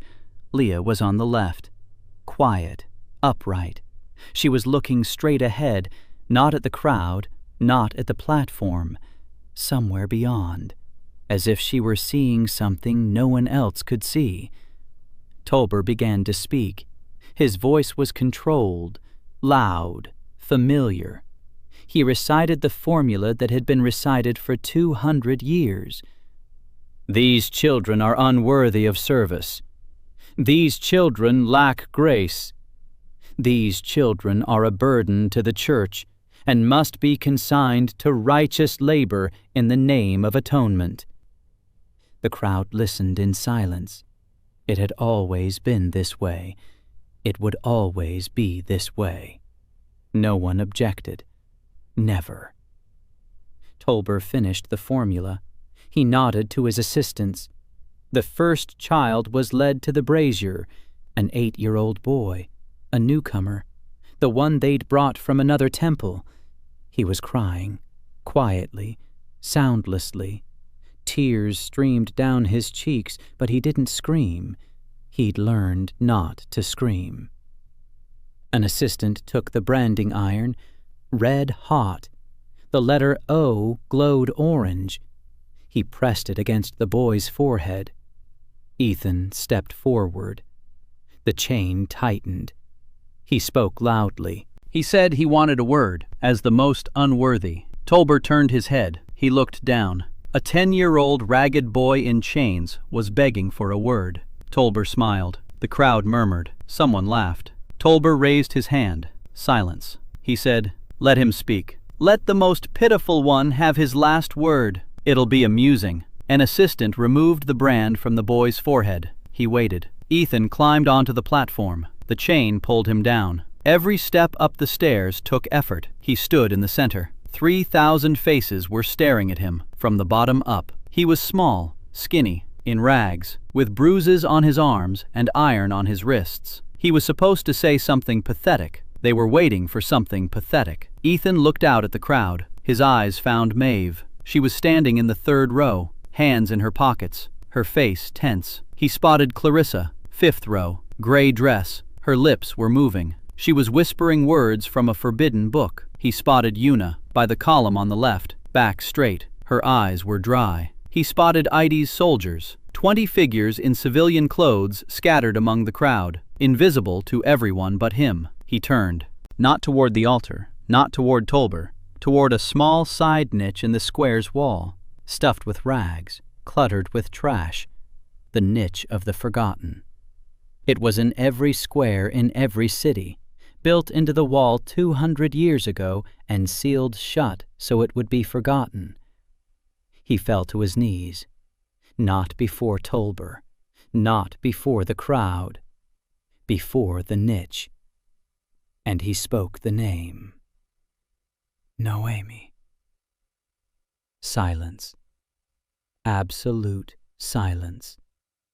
3,000 people held their breath. A name that hadn't been spoken in 200 years. A name for which people were burned at the stake. A name that had been erased from every book and chiseled off every stone. A 10-year-old boy in chains spoke it in the square before 3,000 witnesses. Tolber turned pale. Literally. The blood drained from his face so quickly that he staggered. He opened his mouth. He wanted to shout, "Heresy!" He didn't have time, because something happened in the niche. The rags stuffed inside it burst into flame, not with fire, light, white, pure, warm. It came from within, from the stone, from the wall, from the depths where for 200 years the forgotten niche of the forgotten goddess had lain dormant. The light shot upward. A pillar, up to the sky. 3,000 people saw it at the same time. Some fell to their knees, some screamed, some ran. Most stood and watched, because the light wasn't scary. It was warm, like the morning sun, like an oven baking bread, like a mother's hands. Ethan was on his knees and felt it on his face, on his hands, on the iron of the chains, and the iron began to crumble, not melt, not break, crumble, like 200-year-old rust. The chain on his wrists turned to dust, orange, fine. It crumbled onto the platform like sand. Then the chains on Renee, on Leah, on all 10 of them. At the same time, the iron turned to dust. 10 children stood free, without chains. The branding iron in the assistant's hand went cold. The red-hot letter O became a cold, gray piece of metal. Tolber screamed, "Heresy!" His voice cracked. He screamed and pointed at Aiden. He screamed for them to seize him, to kill him. People in black cloaks emerged from behind the platform. 4 of them, an emblem on their chests, a flame and a fist, the order of the pure flame. They drew their swords. The crowd recoiled. Ethan stood on the platform, small, unarmed, unchained, with light behind him. And then Aiden gave the command.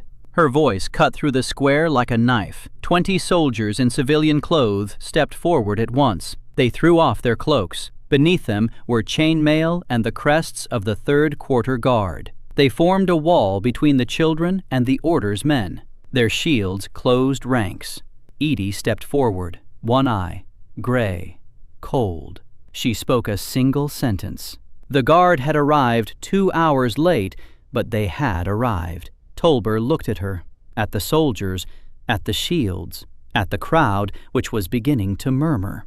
Not hostilely, not approvingly, excited. 3,000 people had seen the light. 3,000 people had seen the chains shatter. It couldn't be undone. It couldn't be dismissed as a hallucination. 3,000 witnesses. Tolber turned and walked off the platform, quickly, without a word. The men of the order sheathed their swords and blended into the crowd. The buyer from the mines stood there with his mouth agape. Then he left too, without making a purchase. A ringing sound, loud, bright, plus 2,400 sparks of faith. Faith at 220 out of 1,000. The forgotten goddess had been heard. And one more line. The goddess's palms, open. Ethan stood on the platform and looked at the 10 children without chains, at the 3,000 faces in the crowd, at the light that was slowly fading in the niche, at Maeve, who was crying in the 3rd row and didn't notice any of it, at Clarissa, who stood with her eyes closed, smiling, at Una, who had turned away and was wiping her face with her sleeve, at Wren, who stood there looking at his free hands as if he were seeing them for the first time, at Leah, who raised her head to the sky and smiled for the first time ever. He stepped down from the platform. His legs wouldn't hold him. Maeve caught him. She hugged him. She said nothing. There was no need to say anything. At the festival of renunciation, Ethan had uttered the forbidden name of Noemi before 3,000 witnesses. Light burst forth from a forgotten niche and scattered the chains binding all 10 children.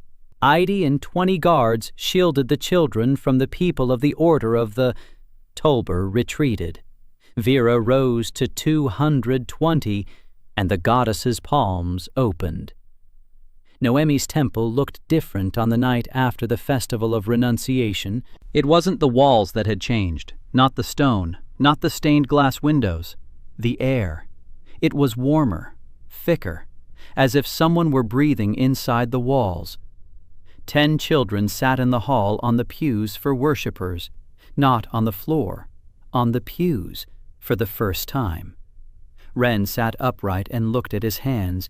The marks from the chains were still red on his wrists, but the chains were gone. He clenched and unclenched his fingers as if checking to see if they were still his. 2 newcomers were huddled together, a boy and a girl, 8 and 9 years old. They didn't understand what had happened.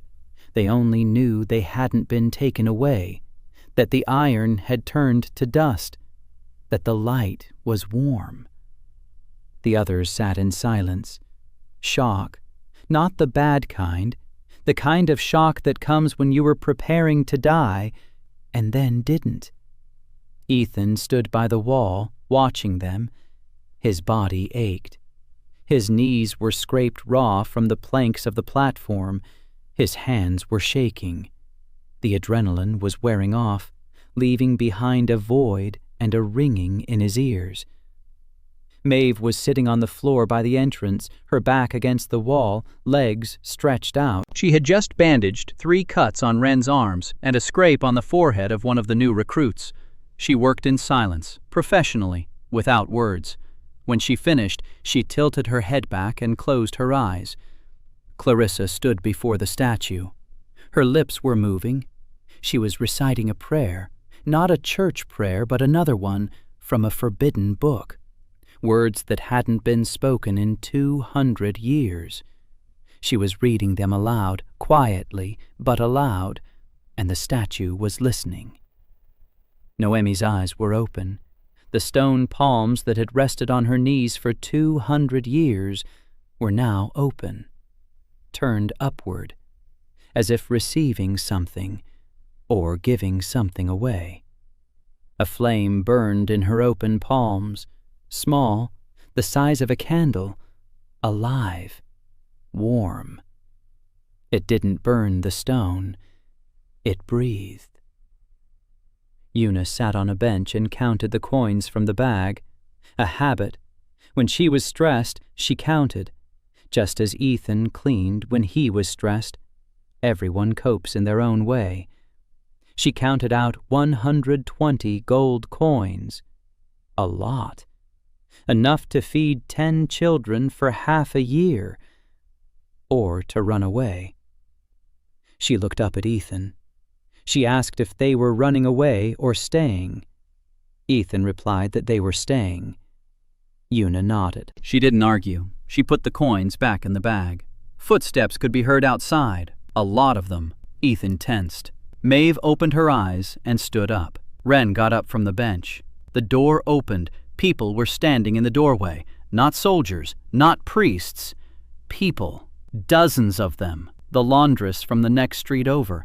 The butcher. Old women from the neighborhood. A limping man. A woman with a baby. A man with a cart. Children. Lots of children. They stood at the temple doors and looked inside.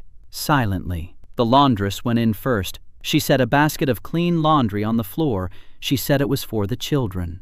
The butcher brought in a sack of meat. He said it was for work, but everyone understood it wasn't for work.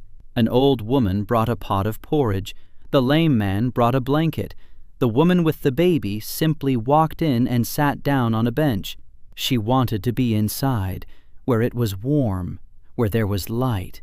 Ethan stood and watched as people filled the temple, one by one, quietly, without fanfare, without sermons. They came because they saw the light in the square, because they heard the name. Because someone small and thin had knelt, not before power, but before kindness. And kindness answered. A ringing, small, steady, +5, +3, +10. Every person who entered the temple brought with them a drop of faith, not because they were praying, because they were here. Faith at 230, 240, 250. It crept upward like mercury in a thermometer. By midnight, there were more than 60 people in the church. They sat on the benches and on the floor. They spoke quietly. They ate porridge. They shared blankets. Children played with children. The adults sat nearby. They weren't praying. They were just there. Ethan sat in a corner and watched. He thought about the store, about the night shift, about how at 3 a.m, a homeless man would sometimes come in and just stand by the window. He didn't buy anything. He stood there in the warmth. Ethan never kicked him out. The manager yelled. Ethan didn't kick him out. Because a person needs a place where it's warm. That's simpler than any philosophy. Leah walked over to him, silently. She sat down next to him. She took his hand. Her fingers were warm, so small. She held his hand and looked out at the room full of people, at the fire in the statue's palms, at the children laughing for the first time in years. Ethan felt something hot rising from his chest to his eyes. He clenched his teeth. Not here, not now. But Leah squeezed his hand tighter, as if to say it was okay. He began to cry, quietly, silently. Tears streamed down the cheeks of his 10-year-old face, and he didn't wipe them away. He cried like a child and like an adult at the same time, like a man who had kept everything bottled up inside for 10 years and had finally let it all out. Maeve came up behind him. She hugged him. She didn't say a word. She just hugged him. Her large, scarred hands wrapped around his small shoulders and held him tight. Una stood 2 steps away. She turned away. She wiped her eyes with her sleeve. She cursed in her own language, quietly, angrily, gently. Clarissa approached. She stood beside him. She looked down at him and said one word. Aiden. By name for the first time. Not a child, not a boy, not a novice. Aiden. A chime, quiet, like a lullaby. Kindness, Clarissa is 52. Maeve is 51. Una is 51. Leah is 50. The temple door opened again. Everyone turned. A woman stood in the doorway, tall, beautiful, in a blue silk opera gown. Her hair was styled, her face was perfect, her eyes were intelligent and weary. Serafina Morello. Sarah. Bishop Tolber's mistress. A socialite, a singer at the Royal Theatre. She stood in the doorway of the abandoned temple in a dress that cost more than the entire neighborhood. In her hand was a folder. Brown leather, silk ties. She looked at the hall, at the people, at the children, at the statue with fire in its palms, at the boy with a wet face in the arms of a red-haired woman. She said she'd been told that confessions were heard here, that hers was very long. After the Feast of Renunciation, dozens of parishioners came to the church with food and clothes. Ethan cried for the first time, and the team was there for him. Clarissa called him by name for the first time.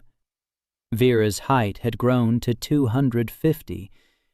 At the end of the chapter, Sarah came into the church with a folder of documents and asked to hear confessions. Serafina Morello sat down on a bench in the far corner of the church. Ethan sat across from her. Maeve and Clarissa stood behind him. Una stood by the door, not because they didn't trust her, because Sarah was from the world of Tolber, and the world of Tolber smelled of iron and blood.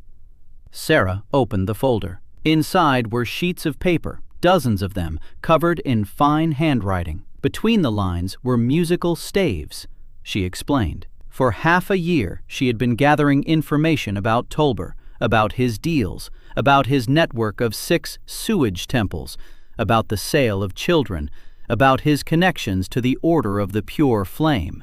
She had encoded everything in the notes of her arias. Each note is a letter, each chord is a word. She had written an entire dossier in music, and not a single person in Tolber's inner circle had suspected a thing. Ethan looked at the sheets. He didn't know how to read music, but Clarissa did. She took the first sheet. She read. She turned pale. She read on. She turned even paler. Tolber wasn't just selling children to the mines. Some were sent to the Order of the Pure Flame for experiments.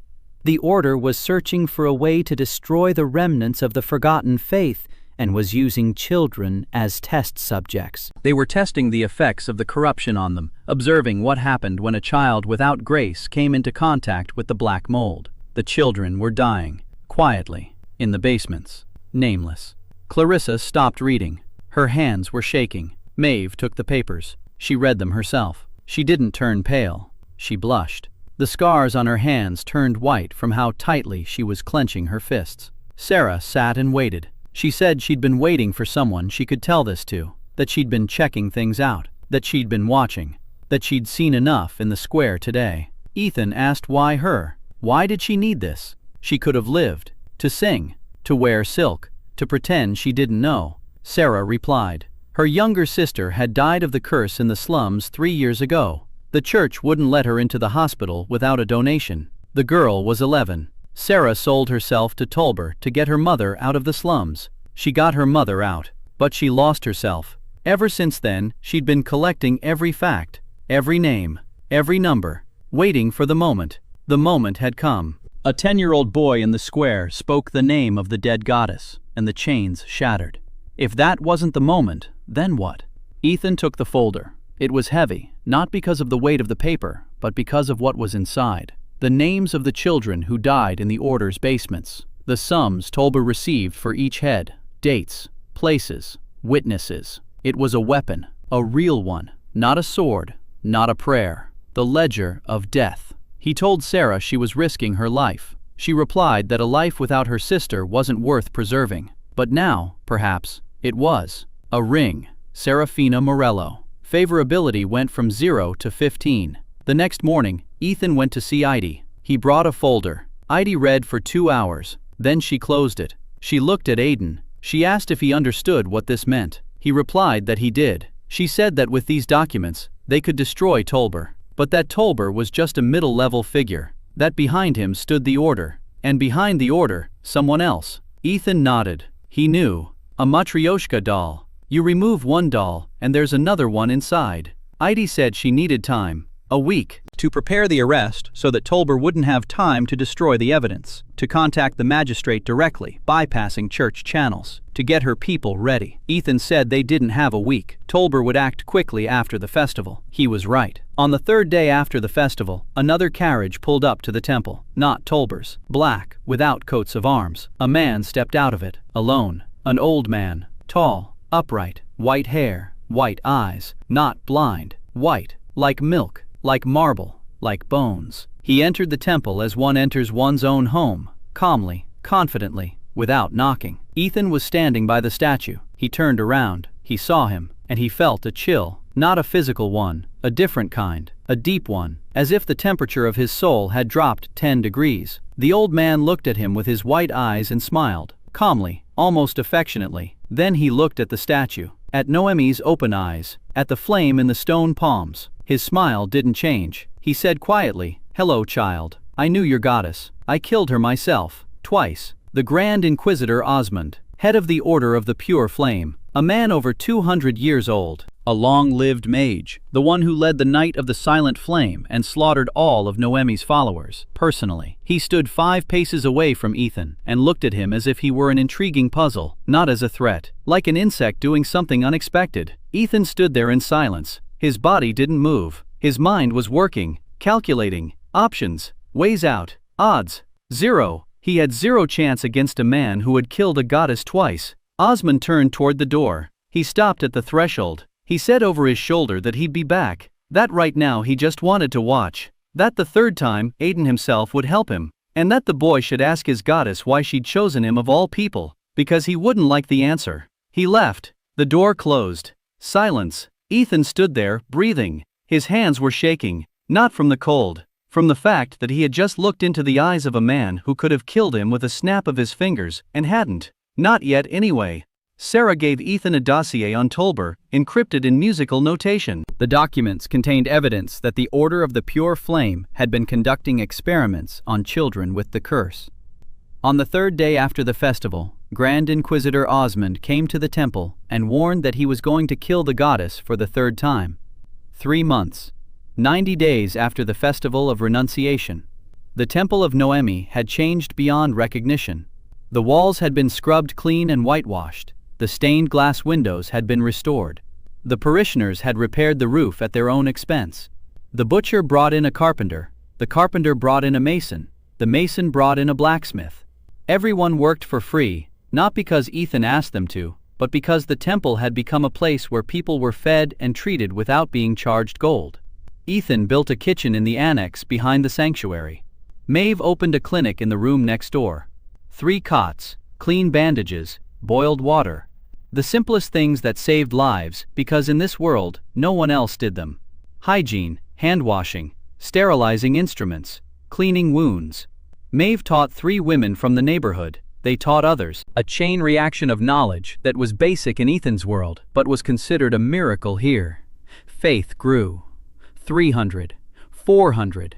Every day people came, not to pray, to live, to eat, to be treated, to talk. A shelter for 30 children opened in the 2nd month. Una handled the bookkeeping. Her father had sent a trade caravan with supplies and relayed through a trusted messenger that the network of Noemi's guardians existed. 200 years, 6 families in different provinces, merchants, herbalists, scribes. They had hidden relics and books and waited. Now they had stopped waiting. Clarissa became the head of the temple. She recited Noemi's prayers every morning, ancient texts from the forbidden book. People listened. They wept. Some came from other neighborhoods, from other cities. The rumor spread. The forgotten one had returned. The boy spoke the name. The chains crumbled. Light in the niche. Sarah stayed with Tolber. She played her part. She smiled, she sang, she slept in his house. Every week she passed on information through Una. Tolber was preparing a counterattack. He contacted the Order of the Pure Flame. Osmond gave him 3 months. 3 months to quietly shut down the Temple of Noemi. No scandal, no public outcry. Quietly. Tolber tried. He pressured the magistrate. He cut off supplies. He hired thugs to intimidate the parishioners. It didn't work. The parishioners didn't leave. Their numbers kept growing. Because Maeve's clinic was saving lives. Because Ethan's kitchen was feeding the hungry. Because the shelter was taking in children. Because Noemi was a goddess, not of fear, but of gratitude. And gratitude is stronger than fear. On the 99th day, Edie came to the temple, not alone, with documents. She'd been working for 3 months, gathering testimony, finding witnesses, cross-referencing Sarah's files with the parish records from 6 dumping ground temples. The picture was complete. Tolber had sold more than 400 children over the course of 10 years. 230 of them were dead. The rest were in the mines. 96 had been sold to the order. The documents filled 3 chests. Edie said the magistrate was ready, that the arrest warrant had been signed, that the guards would set out at dawn. She said Tolber wouldn't get away, but that Osmond was a different matter. That the order was outside the magistrate's jurisdiction, that Osmond answered only to the patriarch, and that the patriarch would not hand over his inquisitor. Ethan nodded. He knew. A Matryoshka. The next doll. At dawn on the 91st day, the guards arrested Bishop Tolber at his mansion. Sarah opened the door from the inside. Tolber was asleep. They pulled him out of bed. He screamed. He threatened. He named names. The Patriarch, Osmond, Cardinal Valen. Names meant to instill fear. Edie wasn't afraid. Tolber was taken away. Sarah stood in the doorway of his bedroom in her nightgown and watched as they led him down the stairs. Her face was blank, not joyful, not vengeful, empty, like the face of a person who had finally removed a heavy mask and discovered there was nothing beneath it.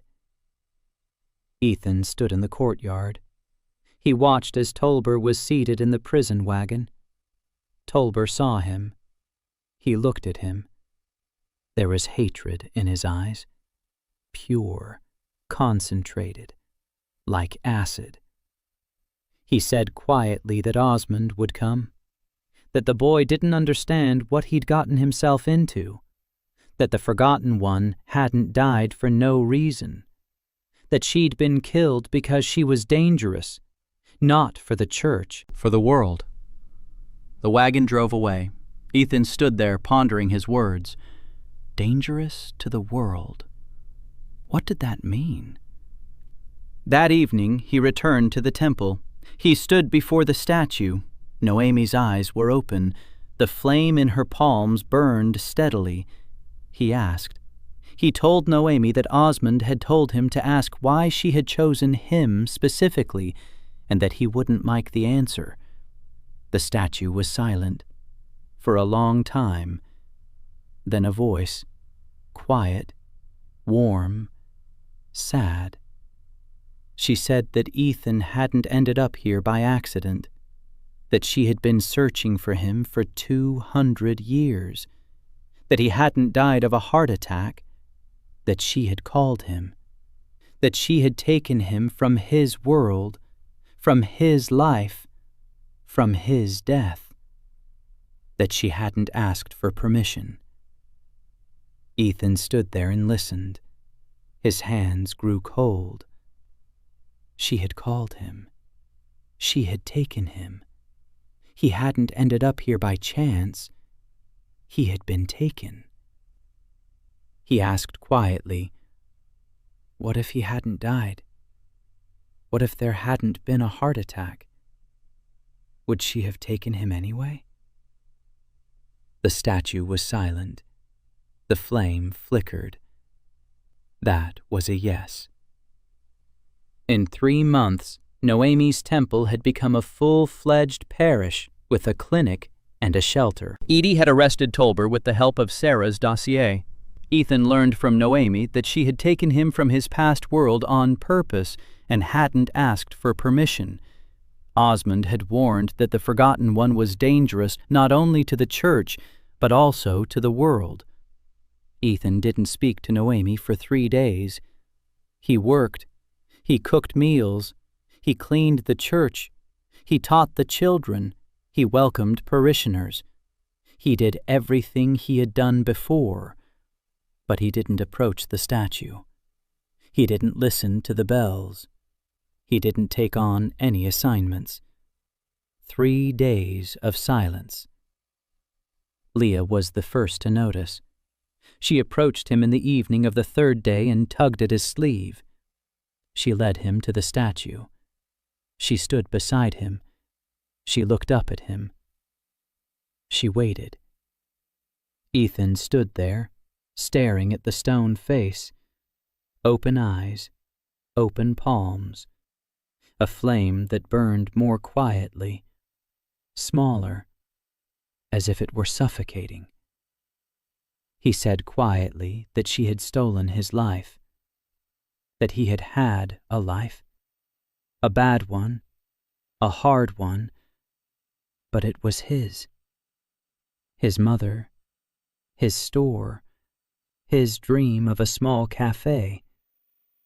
She took it all, without asking, just as the church takes children, just as Tolber took orphans, without permission. Because she thought she knew better.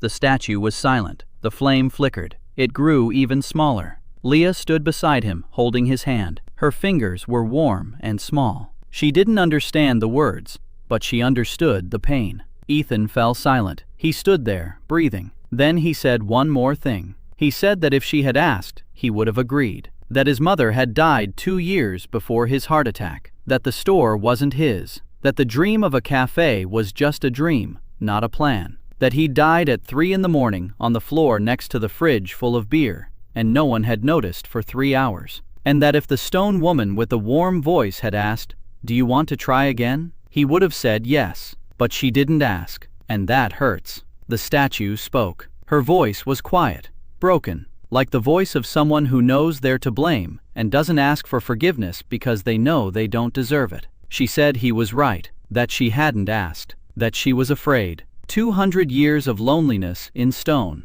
200 years of darkness and silence and dust and mice and oblivion. She found him, the only soul who was right for him, and she was afraid that if she asked, he would say no.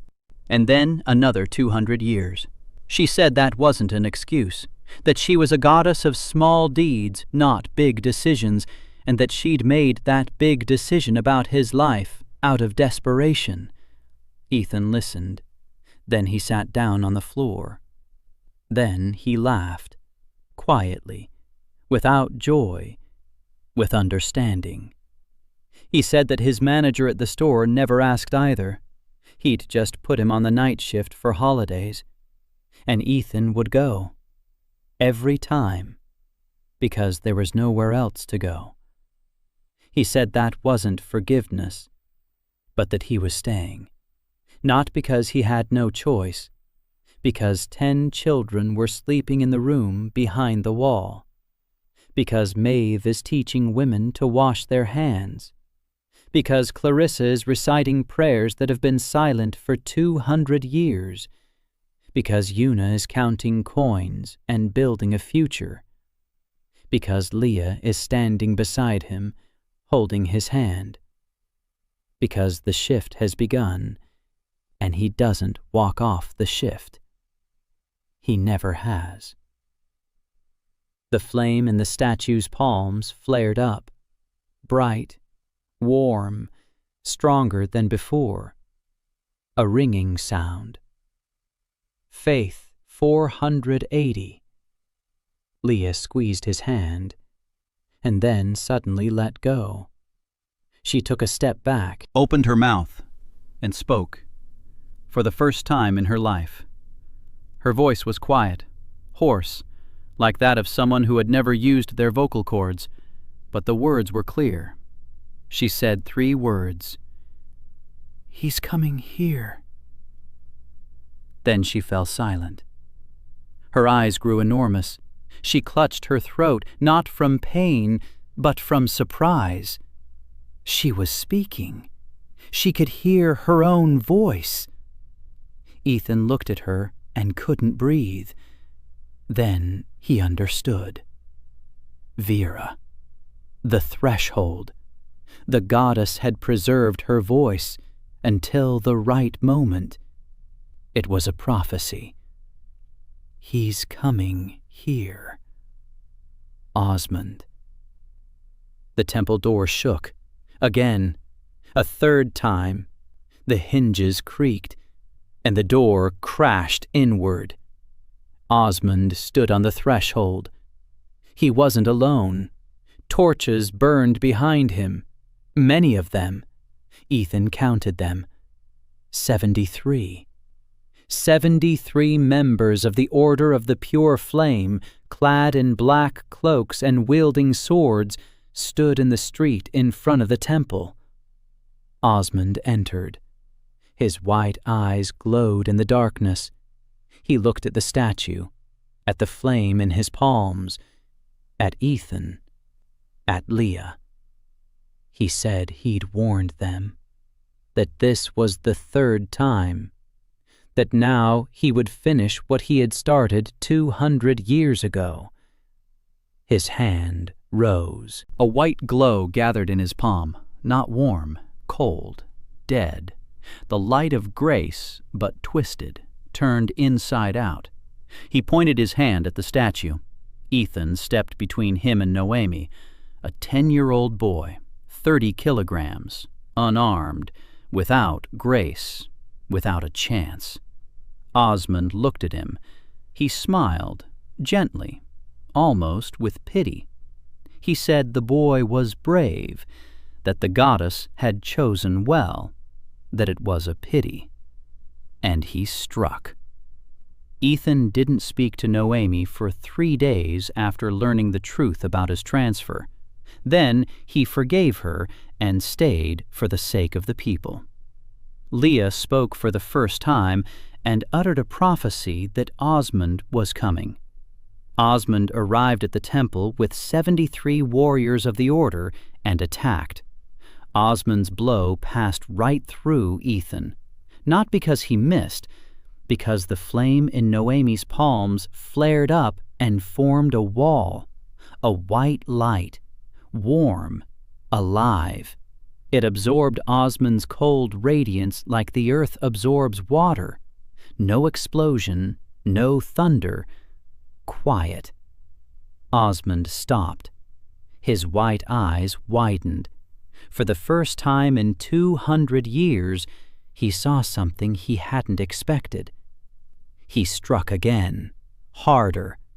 The white flame in his palm condensed to the size of a fist. He hurled it at the statue. The fire crashed into the wall of light. The statue shuddered. A crack ran across its stony face from temple to chin. The flame in his palms flickered. Ethan felt pain, not his own, hers, Noemi's. As if the crack had run across his own face. Osmond saw the crack and smiled. He said the first time had been harder, that 200 years ago she had been powerful, that she had had thousands of followers and hundreds of temples, and he had killed her anyway. Now she had one temple, one boy, and 480 units of faith. He raised both hands. The light on his palms grew brighter, colder, stronger. He was preparing for the final blow. And then, behind him, something changed. A sound. Quiet at first, then louder. Voices. Many voices. Ethan looked through the gap in the collapsed door. The street. The Order's torches. 73 warriors in black cloaks. And behind them,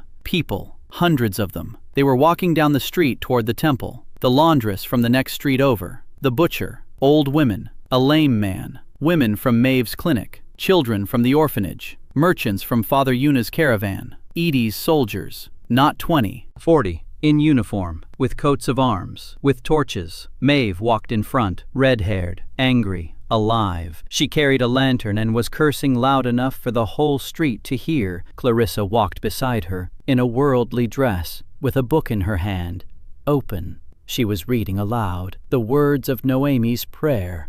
old words that hadn't been spoken in 200 years. Una followed behind them, carrying a basket. The basket held bread, hot, fresh. She'd been baking it since midnight. The scent wafted down the street, and people were drawn to it like a beacon. Edie stood at the intersection, one eye, gray, cold, a sword in her hand. She didn't move. She stood between the order and the people, looking at the black cloaks the way one looks at insects. Sarah stood on the balcony of the house across the street, in a white dress. She was singing. Her voice soared over the street, an aria she had composed the night after the festival, an aria without words, just a melody, pure, high-pitched, like the voice of a person who had finally stopped being afraid. The order's warriors stood and watched.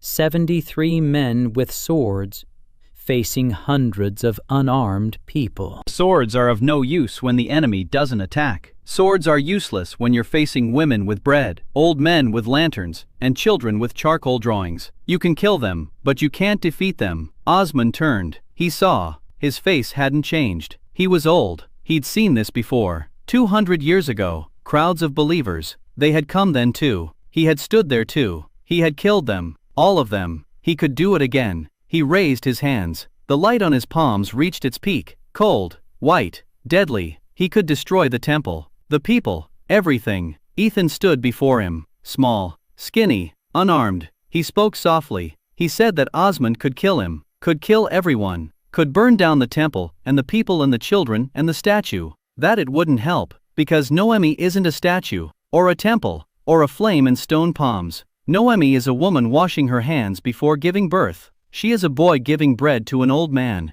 She is a girl drawing stars on a wall. She is a butcher carrying meat and taking no money. Noemi is what cannot be burned because it's not an object, nor a building, nor a book. It's what one person does for another when no one is watching and no one is paying. He said that Osmond killed her twice, and she came back. Because as long as there's even one person who mops someone else's floor, not for money, but because the floor is dirty and someone might slip, Noemi is alive. Osmond listened. His hands burned with white fire. His face was impassive. Then he lowered his hands. The fire went out. Not because he was afraid, not because he had lost, because he understood. 200 years ago, he destroyed temples and books and people. And Noemi returned through the boy who was mopping the floors in a store for $9 an hour. If he kills this boy and these people and this temple, in 200 years there will be another, and the next. He cannot kill an idea. He can kill people. But the idea that clean hands save lives, and that warm bread heals the soul, and that a cup of water with salt is home, that cannot be cut out. It cannot be burned. It cannot be erased from books, because it's not in books. It's in our hands.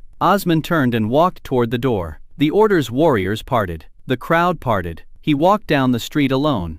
An old man with white eyes, 200 years old. He walked on without looking back. At the intersection, he stopped. He turned his head. He looked at the temple, at the light in the doorway, at the small figure of a boy on the threshold. He spoke softly, so that only the wind could hear him. He said that she had won for the third time. Then he left. The warriors of the order took off their cloaks. Not all of them. 30 out of 73. They threw them onto the cobblestones. Black fabric on gray stone. They stood without their cloaks and looked at the temple. Then one of them walked to the door. He knelt down. Not before the statue. Before the kitchen. Before the smell of bread. He said he was hungry. Una gave him bread. A ringing, quiet, endless faith. 500, 600, 700. It grew with every person who entered the temple. With every piece of bread. With every lantern. With every voice. By morning faith was 890. Ethan sat on the kitchen floor. People around him. Eating. Drinking. They were talking. Maeve was bandaging a scrape on the knee of a boy from the orphanage. Clarissa was reading to the children from Noemi's book. Una was counting out portions. Sarah was sitting on the floor by the wall, eating bread and butter. For the first time in years, without a mask, without a roll, she was simply eating. Edie stood by the door, without an eye patch. For the first time, in front of everyone, the scar and the empty eye socket. She wasn't hiding it. Ren stood next to her, upright, with a guard sword at his belt. Edie had taken him into the squad a week ago. A 13-year-old boy with eyes that had learned to do more than just hate. Leah sat next to with Ethan. She was silent. She had said 3 words and fallen silent again. Maybe forever, maybe not, but those 3 words had saved them. Ethan looked at everyone. At the temple, at the people, at the light, at the statue of Noemi, her eyes open and fire in her outstretched palms, and a crack in her stone face. The crack hadn't healed. A scar. Like Edie's, like Maeve's, like Sarah's, like each of theirs. He stood up, walked over to the statue, stood before it, spoke softly. The shift is accepted. I'll be working until morning. The stone lips twitched. A smile, small, warm, only he could see it. A year later, Vera reached 1,000. Noemi found her voice, not just for Ethan, for everyone. A quiet, warm voice that echoed through the temple in the mornings. Like a reminder, the 13th returned to the Pantheon, not loudly, not through war, through bread and clean water and washed hands. The Church Senate voted after a delegation of 300 parishioners brought them not a petition but food, hot, fresh, free. The senators ate and voted. Patriarch Aurelius IV fled the night before the vote. He was found in the basement of the great cathedral, next to the very thing with which he had made a deal 200 years ago. The creature in the basement was dead. It had starved to death, because it fed on fear, and there was less fear in the capital. The curse at the borders had receded. It hadn't disappeared. It had receded, slowly, just as a disease recedes when the body begins to fight back. Maeve found her husband. He had been serving in the Patriarch's Guard under a false name. The order had erased his memory. Maeve spent 3 months helping him remember. He remembered. Not everything. Enough. Clarissa learned that she was Tolber's daughter. It didn't break her. It explained things. She stayed at the temple. She became the first priestess of Noemi in 200 years. Una returned home. For 2 months. She brought her brother with her. Ethan treated him, not with grace, with diet, clean water, a regimen, the knowledge of a cashier who watched YouTube at night. The boy got better. Sarah sang, not at the Royal Theatre, at the temple, every Sunday, for free. Her voice filled the hall, and people cried, and they were happy tears. Edie became a general of the guard, the first woman, 1 eye, a scar, a sword. She restored order to 3 neighborhoods in half a year, without prayers, with clean hands. Leah remained silent, but she drew. The temple walls were covered with her drawings, in charcoal and chalk, stars, faces, hands, many hands, open, like Noemi's palms. Ethan turned 12. His body had grown. The bruises had healed. He was still thin and short. He stood in the temple kitchen, kneading dough, a small, honest cafe. The temple kitchen, where they feed people for free and no one dies alone during the night shift. A Cleveland cashier's dream had come true in a world where the gods are real. He put the bread in the oven. He wiped his hands on his apron. The apron was white and clean, just like those worn by Noemi's priests 200 years ago. He looked out into the hall through the open kitchen door. People, children, candles, light. A statue with a crack across its face, fire in its palms, and open eyes that were looking at him. He nodded at her. She nodded back. Maybe. Maybe it was just a play of shadows. Maybe not. The smell of bread wafted from the oven.